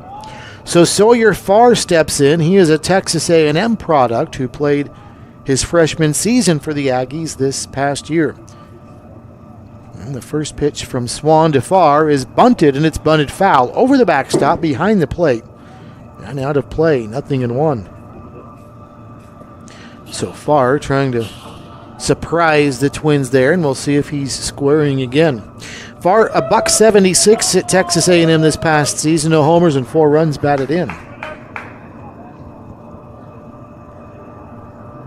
Swan works from the stretch, and here comes the 0-1. He is not bunting, and instead the pitch is outside. It's 79. Swan took something off, and it's 1 ball and 1 strike. Sawyer Farr is from Fort Worth, Texas. 6'4", 190-pound shortstop. That is a tall shortstop. Here's the pitch. Swung on and missed. That one at 92.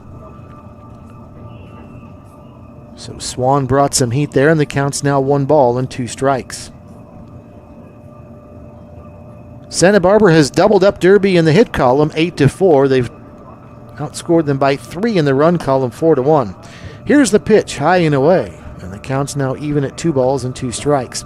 Carter Swan at Metro State in Denver this past season, I mentioned 7 saves, nicely done in 22 2/3 innings. He walked 25 and struck out 33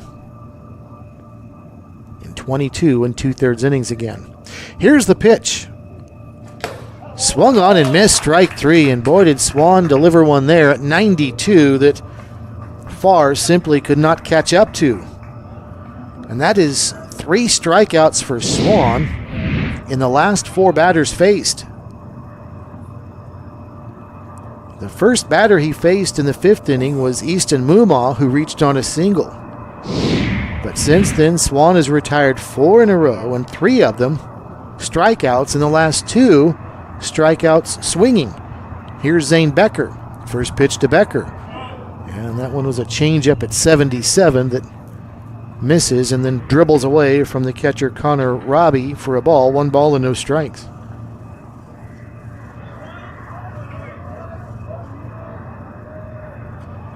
Becker reached and scored his last time up. Here's the pitch. Fouled back and out of play. And the count's now even at 1 ball and 1 strike. Carter Swan, 6'2", 190-pound lefty who also played basketball in high school out of Castle Rock, Colorado. Here's the pitch, and that one's up high. And the count's now 2 balls and 1 strike.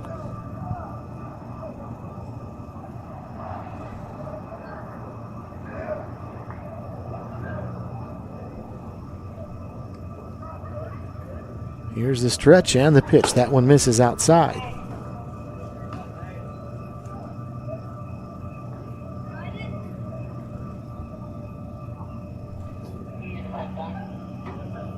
So the count's now 3-1.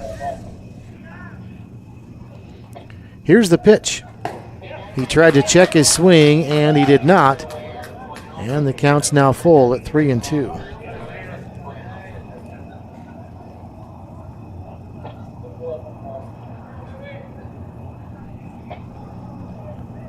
So the count's run full now at 3-2. And here comes the pitch. Big swing and a miss, strike 3, and down he goes. Another strikeout and another one swinging, and boy, is he in a nice groove now. And I have to apologize, but Derby's roster does have number 28 as Carter Swan. This is not Carter Swan. Carter Swan is on the roster at 28 for Derby.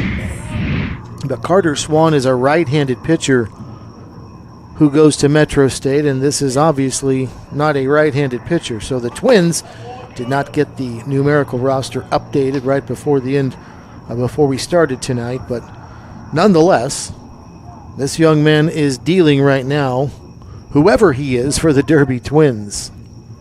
These things happen sometimes at the NBC when these teams get late additions. Sometimes it's after rosters are made. And here's the pitch, and that one misses for a ball. It's 2 balls and no strikes. We'll see if we can't find out who this pitcher is for the Twins. before too long. 2 balls and no strikes, and here comes the pitch. And that one is up high for a ball. And it's now 3-0.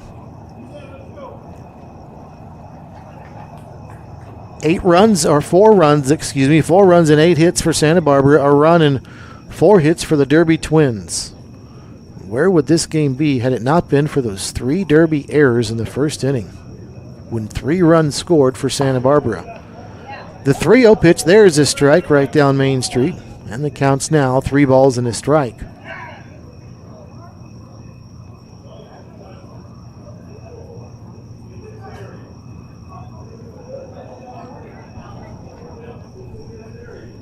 Here's the pitch, and that one is up high, ball 4.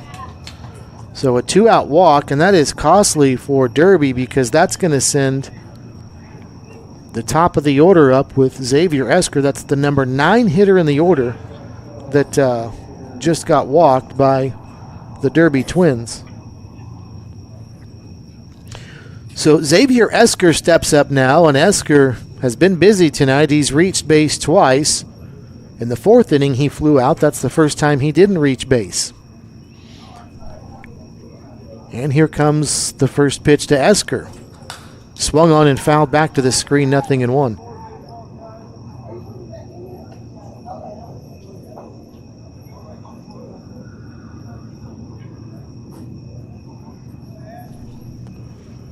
So no balls and a strike to count to Esker.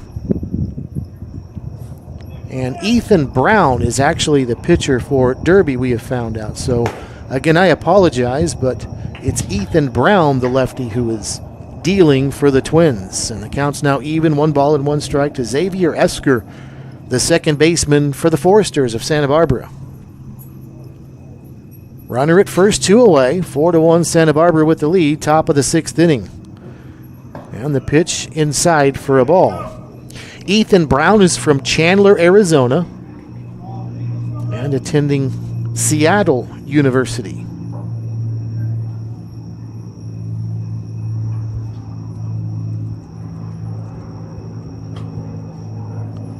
Throw over to first, and back standing in easily is Caden Miller.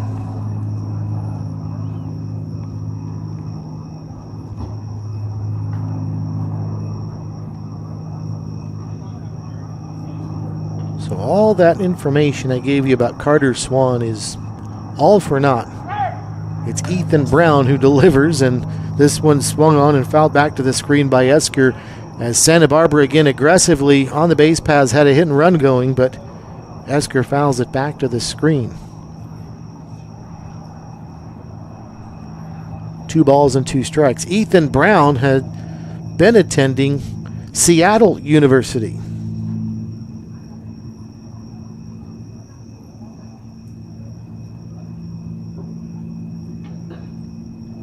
Here's the pitch, that one down low. And the count's run full at 3-2, but his career is over. His last action was in 2024 when he made a career-high 20 appearances in relief for Seattle University. He pitched in 15 1/3 innings his senior year in 24, and that was a career high. Here's the pitch. That one down low and in again, and that's ball 4. And once again, the runner at first was going, but that's because the count was full with 2 outs. Instead, Miller will easily trot into second base after a 2-out walk, and down to first goes Xavier Esker. Connor Robbie is out to talk to his pitcher Brown now. This is really a critical time in the game because the Derby Twins are hanging around in this one. It's 4-1. As we move toward the later innings, Santa Barbara here with a chance to really blow this thing open now, up 3, but a runner in scoring position. And now they're getting the heart of their lineup up. But if the Twins can escape only down 3 heading to the bottom of the 6th inning, they're very much in this one. So you get the feeling this is a critical stage right here and a critical at bat, and that's probably part of the reason Robbie came out to talk to his pitcher. So here's Cole Chamberlain, the designated hitter. Brown goes through the stretch and delivers, and that one misses high for a ball, 1 ball and no strikes. And Brown really had it for a little while, as he struck out 3 in a row and 4 of 5 batters faced, but back-to-back walks now. And so you wonder if he has now lost the touch. We'll see if he can get it back. 1 ball and no strikes. There goes the runners. Both of them a double steal. There'll be no throw. Stealing third is Miller, and stealing second is Esker. And for Esker, that is his second stolen base of the night. And now a base hit can score 2 for Santa Barbara, and indeed elevate them from a 3-run lead to a 5 just like that. So a critical pitch here at 2-0, and it's wild. It goes back to the backstop, and everybody's going to move up again, and in to score is Miller on a wild pitch. And it's 5-1 Santa Barbara.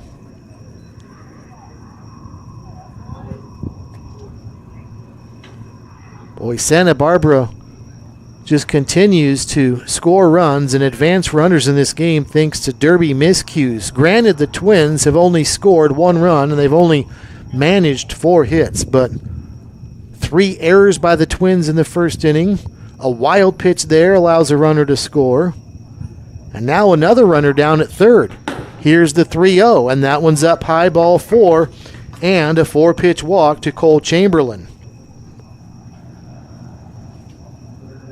And there is activity down in the Derby bullpen, and that might be the end of the line for Ethan Brown. And when he was good, he was really good there.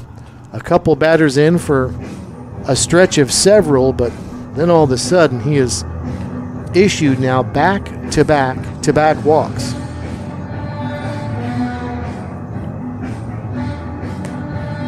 And I think the relief pitcher that's warming up for the Twins had just gotten up. So as much as anything, this might just be a time killer to get that relief pitcher loosened down in the bullpen. But there will be no change by Colton Flax, the head coach of Derby, as of yet. So Brown will stay out there.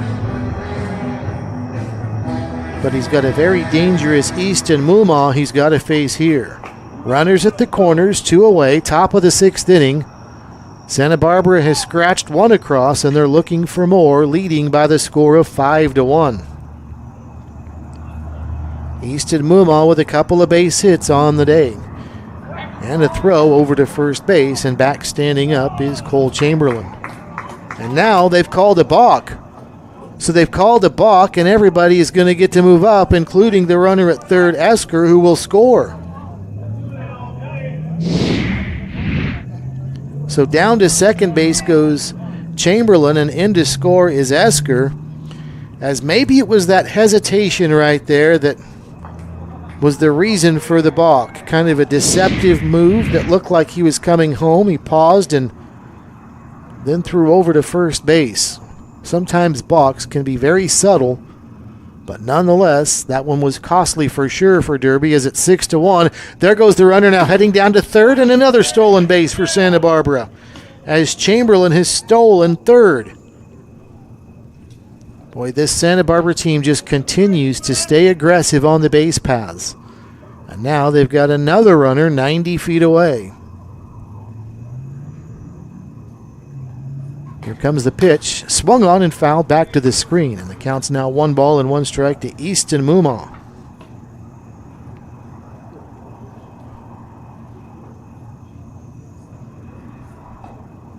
So when the Twins look back at this one, if indeed they don't end up victorious, it will be a lot of those miscues that happened out in the field with their pitching and defense. Fastball outside. That one at 88, but just missed away, and it's 2-1. But it'll be those 3 first-inning errors, some wild pitches, and a lot of things that happen when they weren't at the plate, I think, that will be the most frustrating if Derby is not to win this game. Pitch down low. It's a ball, and the count's now 3-1. And also here in this inning, the lack of control all of a sudden for Ethan Brown, who has just lost it. 3 balls and a strike here. Can he avoid another walk? The 3-1 swung on and a hot shot over to second, fielded on a hop by Dudding. He'll throw to first in time for a 4-3 putout, And the side retired, but not before Santa Barbara scores 2 more. They've added to their lead. Forester 6, Derby 1 at the 91st NBC World Series after 5.5. The Taco Bell Cravings Value Menu. 10 choices, each just $3 or less. Starring the cheesy double beef burrito. Double the seasoned beef, all the cheesiness, and so much craveable flavor. Get it on the Cravings Value Menu, only at Taco Bell.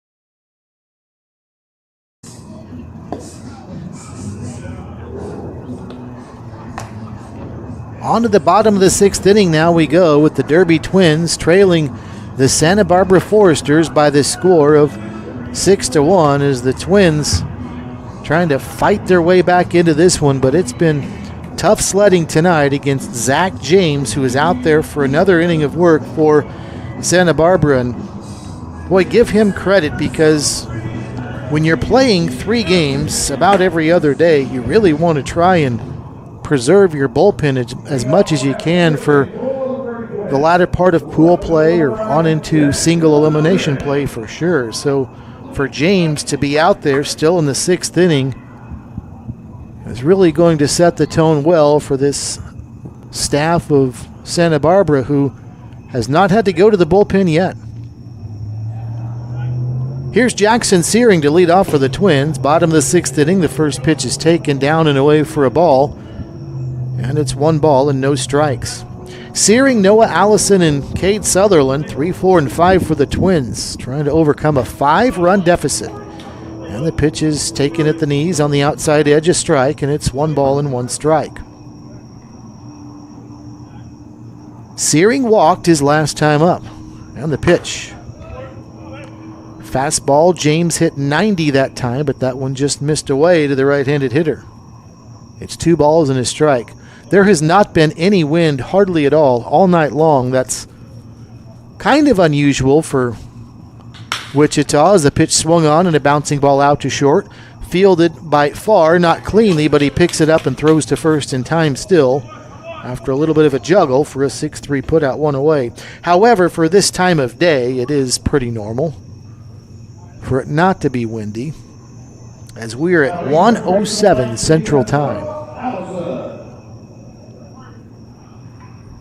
This game not quite 2 hours old. It was scheduled to start at 8:30 Central, but the previous game, if you missed it earlier, had 2 rain delays totaling 2 hours and 39 minutes. First pitch to Noah Allison. In there, it's a strike, 0-1. And that first game, don't forget, ended by the mercy rule in the bottom of the 8th inning. Otherwise, we would have started this one even later than around 11:25 when we threw the first pitch. The next offering outside for a ball, and it counts 1 ball and 1 strike to Noah Allison, who singled his last time up. He's 1 for 2.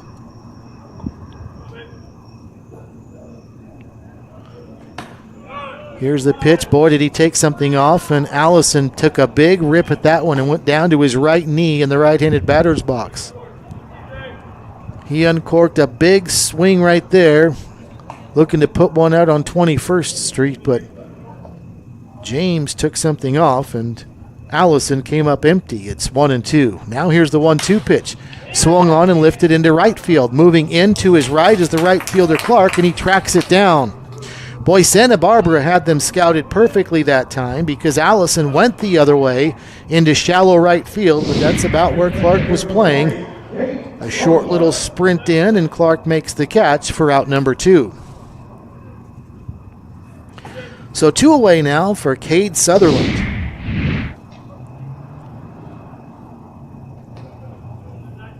James is ready, and the first pitch to Sutherland swung on and fouled back to the screen. 0-1. 9 in a row now retired by Zach James. I mentioned it earlier, and I think it still holds true. He seems to be getting better as this game draws on. Here's the 0-1. Swung on and missed. And it's now 0-2. James issued a walk in the first inning, then a little bit of trouble with a run scored in the second after 3 straight batters got base hits. Here's the pitch down low. It's a ball. And the count's 1 ball and 2 strikes. So a little trouble in the second, gave up 3 consecutive hits and a run, but in the third is when this string started where nobody has reached base for Derby in a while. Well, that's going to change right here. The pitch swung on, line drive left field. Sutherland has this one get down, and he's got a 2-out base hit. So that ends a string of 9 straight retired by James. A 2-out single for Cade Sutherland, and now here's Damian Garcia. Garcia is the lone player for the Derby Twins to cross home plate tonight. He did it in the second inning. And it was really an aggressive but smart move by him. He was at third base. Here's the pitch high and tight for a ball. And that was that slicing foul ball by Cole Dudding into foul territory. And Brenton Clark made a tremendous feet-first sliding catch in foul ground. Not very far down the line, but because he was sliding, Garcia, who bounces one to short here, and they'll get the force out at second. Garcia, though, because the right fielder slid to the turf, felt like he still could score, and he did on a sacrifice fly. But a bouncer to short here ends the bottom of the 6th inning as Derby strands 1. On to the 7th, Santa Barbara 6, Derby 1 at the 91st NBC World Series. The Taco Bell Cravings Value Menu. 10 choices, each just $3 or less. Starring the cheesy double beef burrito. Double the seasoned beef, all the cheesiness, and so much craveable flavor. Get it on the Cravings Value Menu, only at Taco Bell.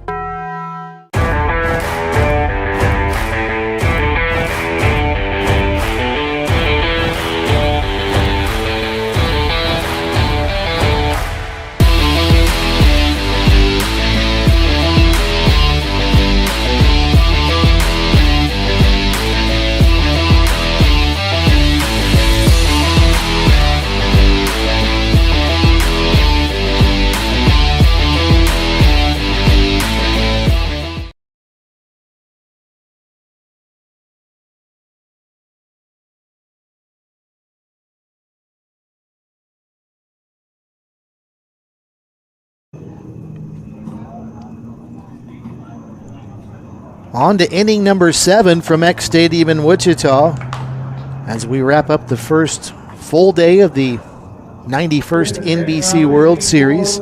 And it's the Santa Barbara Foresters 6, the Derby Twins 1 as we are ready to start inning number 7. Santa Barbara with 3 runs in the first inning. And then they scored another single run in the 4th and 2 in the 6th. And there is a new pitcher for the Derby Twins. Brandon Enders is a right-hander from Litchfield Park, Arizona, and attending Ottawa University in Arizona. And he is on now to start inning number 7 for the Derby Twins.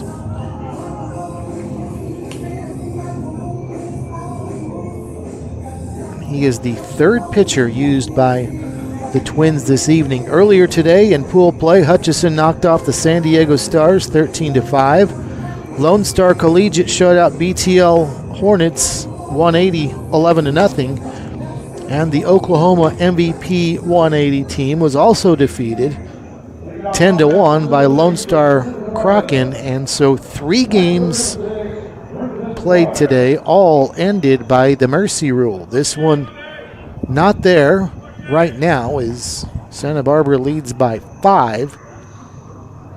But if they build now an 8-run lead in the 7th inning, then the mercy rule would be in effect in this contest. We'll see.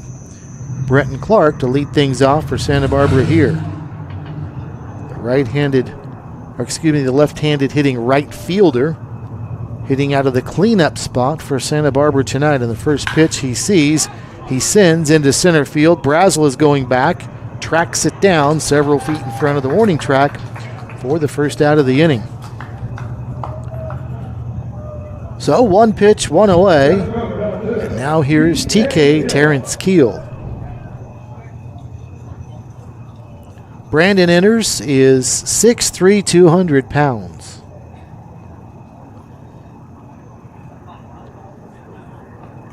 And he, again at Ottawa University in Arizona, will be pitching. Terrence Keel takes one that I think he thought was outside. It's called a strike by Mark Wagers, and it's 0-1.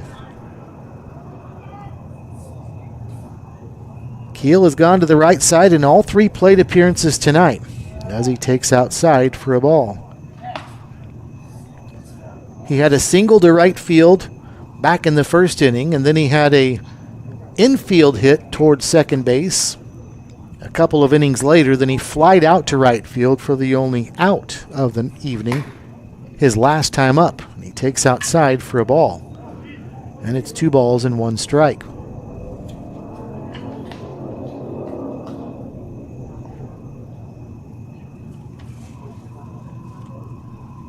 Now time is called, and Keel steps away, and Enders disengages, and now Keel is back in, and we're ready to go.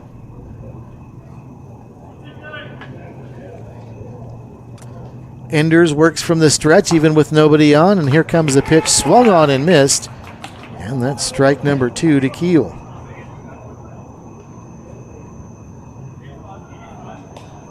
Keel scored one of the 3 runs in the first inning for the Foresters. And here comes the 2-2, that one down and away.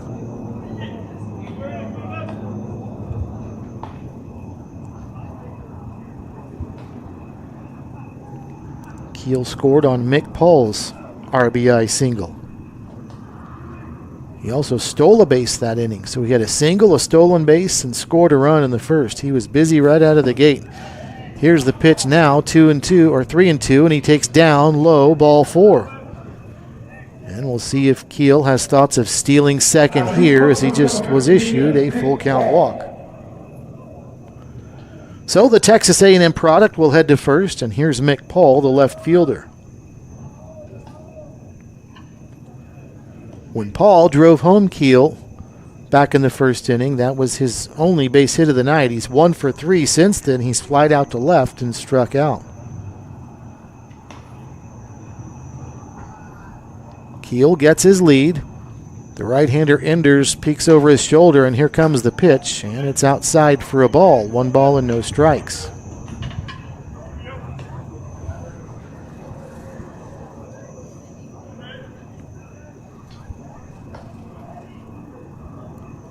Mick Paul is from Salt Lake City, Utah, attending the University of Washington up in the Pacific Northwest. Here's the pitch, outside for a ball. And it's 2 balls and no strikes.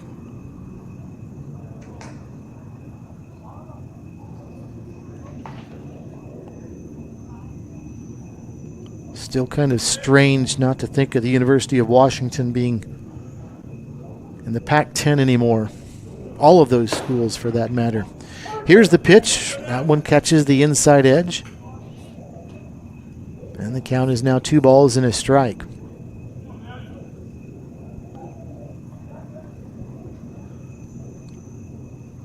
Six to 1 the score. Santa Barbara with the lead. Top of the 7th inning. Runner at first, 1 away. Terrence Keel is the runner at first. Here comes the pitch to Paul. Swung on and fouled. Back to this screener. Was that fouled? Keel goes down to second base. I guess that was not a foul.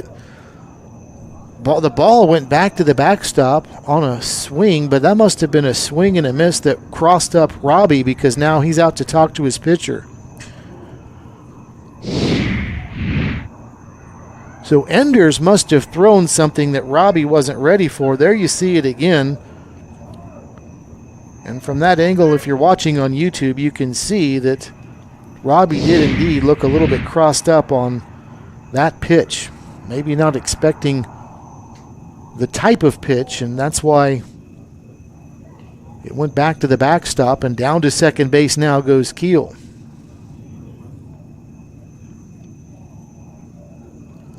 So a runner at second with one away. Once again, Santa Barbara with a runner in scoring position. Leading now by 5, 6-1. Here's the pitch. Across but high, and the count's now even at, the count's now full at 3-2.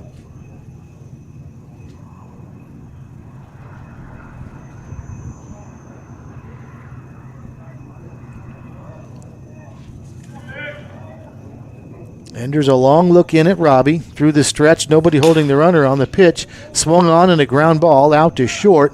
And fielding it there is going to be Walker. And then a low throw to first, but a nice job digging it out at first by Garcia for a 6-3 put out, 2 away. Down to third goes Keel, but that was well done that time by Garcia to dig that one out for the second out of the inning.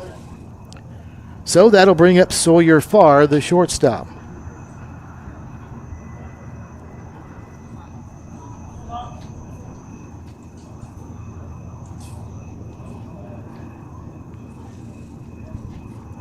Farr steps in from the left side of the plate. Hitless tonight. He is 0 for 2. He walked back in the first inning. First pitch swinging here, and he sends one back to the screen. It's 0-1.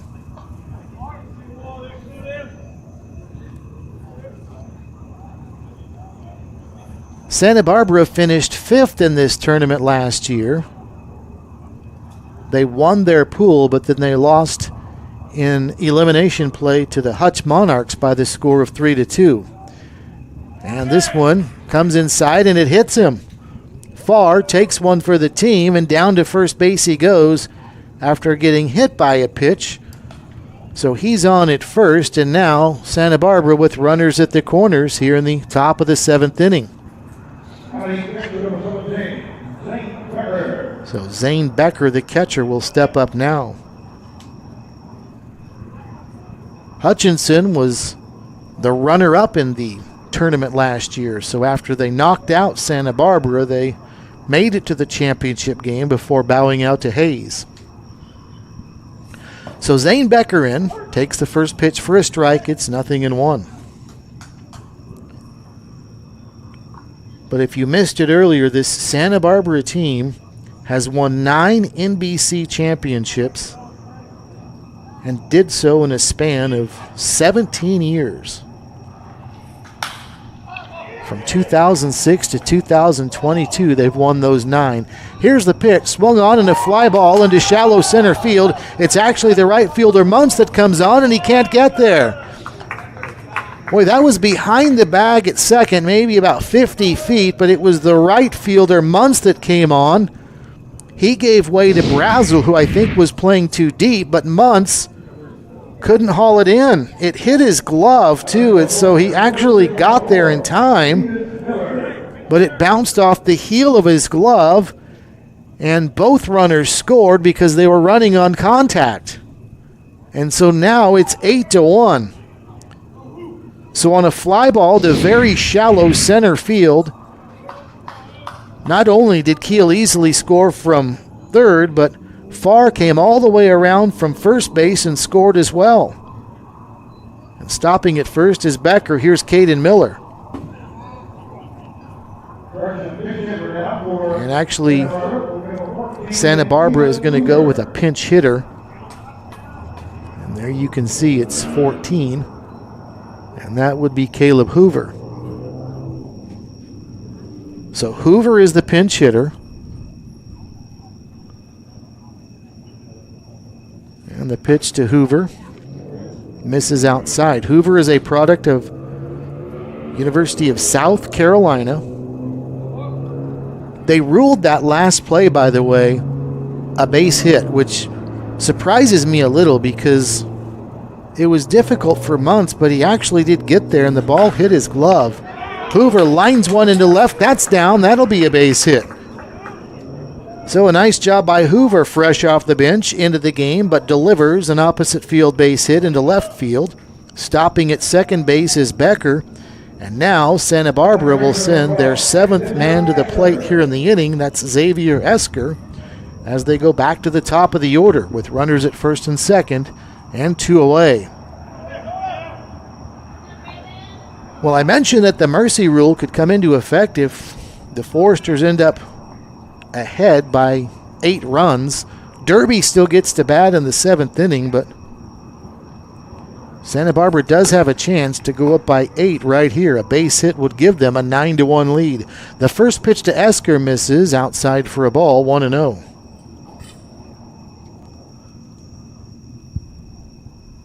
Esker walked his last time up, and he takes outside here, and it's 2-0.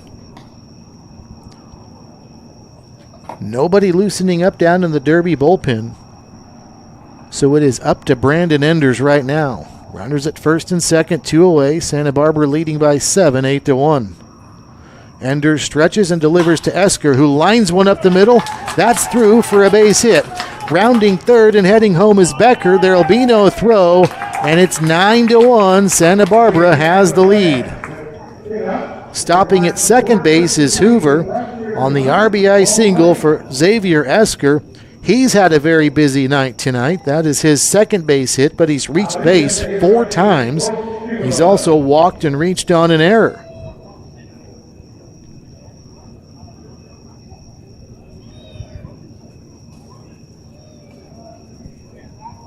So 9-1 is the score, and up steps Cole Chamberlain, the 8th man to bat here in the inning for Santa Barbara, and he takes the first pitch inside for a ball. It nearly hit him. It's 1 ball and no strikes.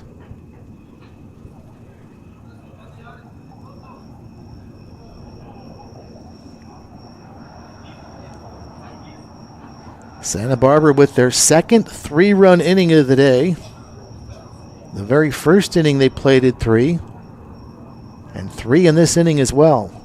But they may not be done here. This one inside, and it does hit him. Down on the leg and down to first base. Cole Chamberlain will trot, or perhaps he'll limp, depending on the severity of that hit batsman and where it struck. And now that's going to get activity stirring down in the Derby bullpen. And Colton Flax, the coach for Derby, is out of the dugout. So the wheels have really come off for Derby here in this inning. They hung around in this game and hung around. It was 3-1 Santa Barbara after 2 innings. And it stayed that way until into the bottom of the 4th. Derby was down 4-1. The Twins cannot get their bats going. They still are stuck on 1 run in the 7th inning. In the meantime, Santa Barbara scored twice in the 6th, and so far 3 times here in the 7th. And they've got the bases loaded. So activity has started now down in the Derby bullpen. But right here, the sacks are full of Santa Barbara Foresters for one of the most dangerous hitters in their lineup, Easton Mumaw.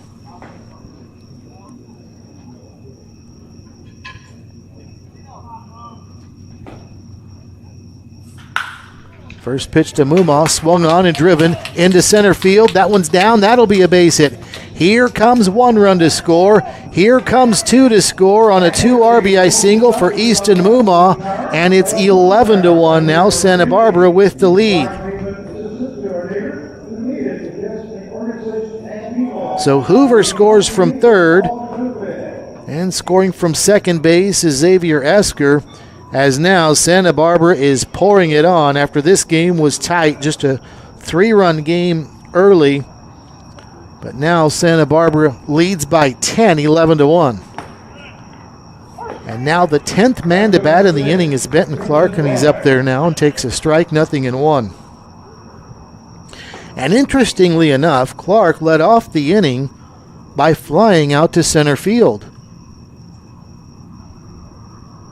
So it was 1 up, 1 down, yet he's up there again in this 7th inning for the second time, and he takes another strike, and it's 0-2. And if you're Brenton Clark, you don't want to be responsible for 2 of the 3 outs in an inning like this, but he's on the verge, down in the count, 0-2. He's got to protect the plate now with runners at the corners. Here's the pitch.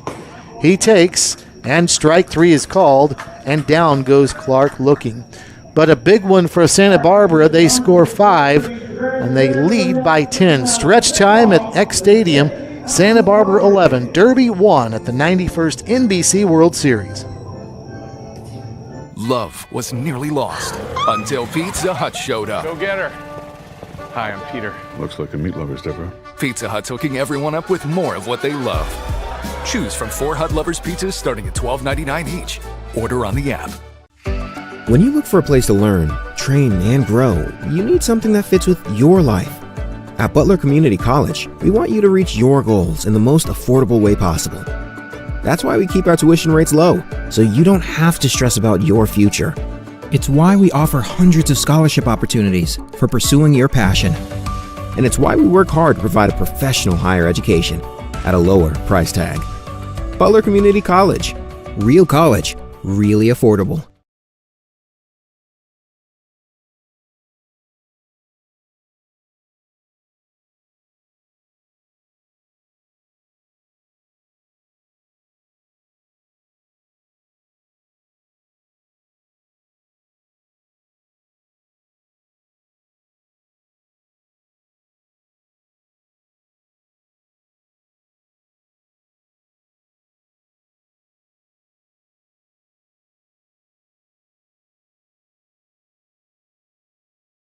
And out there again is Zach James, who's looking maybe to go the distance, because now the mercy rule is in effect for Santa Barbara.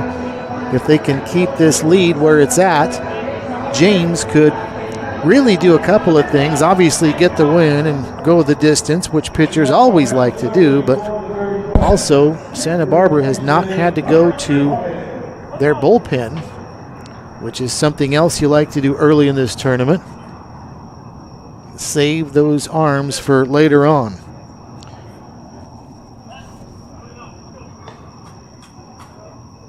So Connor Robbie will lead off for the Derby Twins. The backstop for Derby up there from the right side of the plate, and the first pitch swung on and lifted out towards second base. Drifting in is Esker, who's had a busy night tonight both offensively and defensively. And one pitch, one away, as Esker snags it for the first out of the inning. So here's Tegan Muntz now, the right fielder. Muntz has one of Derby's 5 hits when he singled back in the second inning. And he throws the bat over the backstop as it leaves his hands over near the third base dugout, 0-1. That's the second time we've seen that happen tonight. And each time it caromed off the screen over near the third base dugout.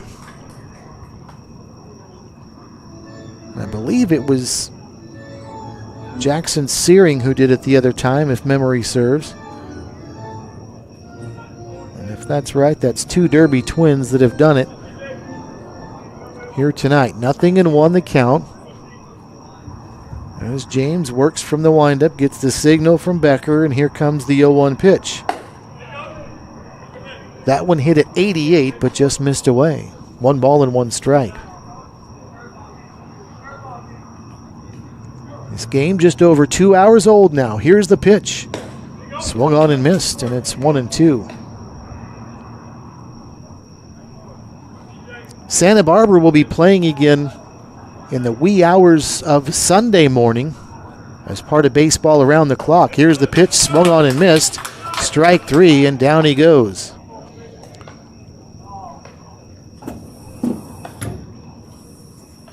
So Muntz is retired for the second out of the inning, and now here's Cole Dudding,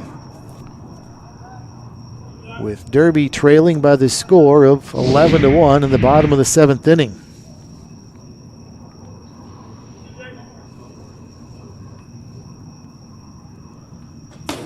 James delivers, and it's high and away for a ball. 1 ball and no strikes.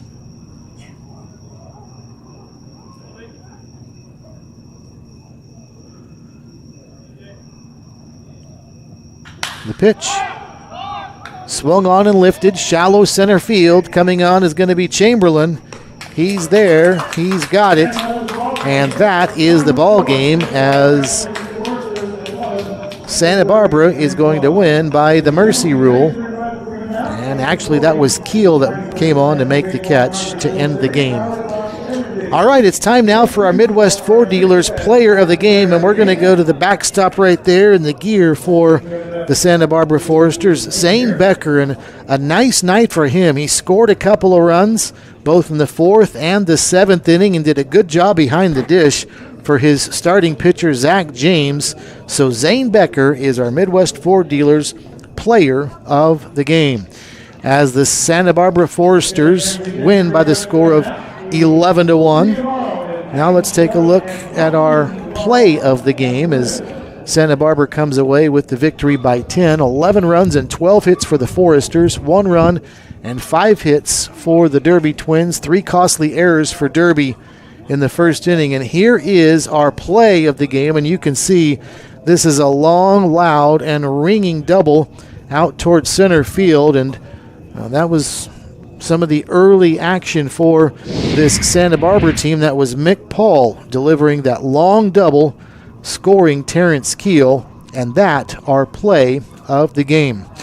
Well, Santa Barbara makes it 4 for 4 in games ended by the mercy rule today as they close out a long day of action at day 1 of the NBC with an 11-1 victory over the Derby Twins. As pool play begins, Santa Barbara 1-0, Derby 0-1. We'll do it again starting at noon tomorrow with plenty of action. It starts baseball around the clock. They'll be playing from Saturday at noon straight on through Sunday night. So tune in to the NBC World Series YouTube channel for plenty more baseball tomorrow. Thanks to our crew. For them, I'm Steve Strain saying so long and good morning from Wichita.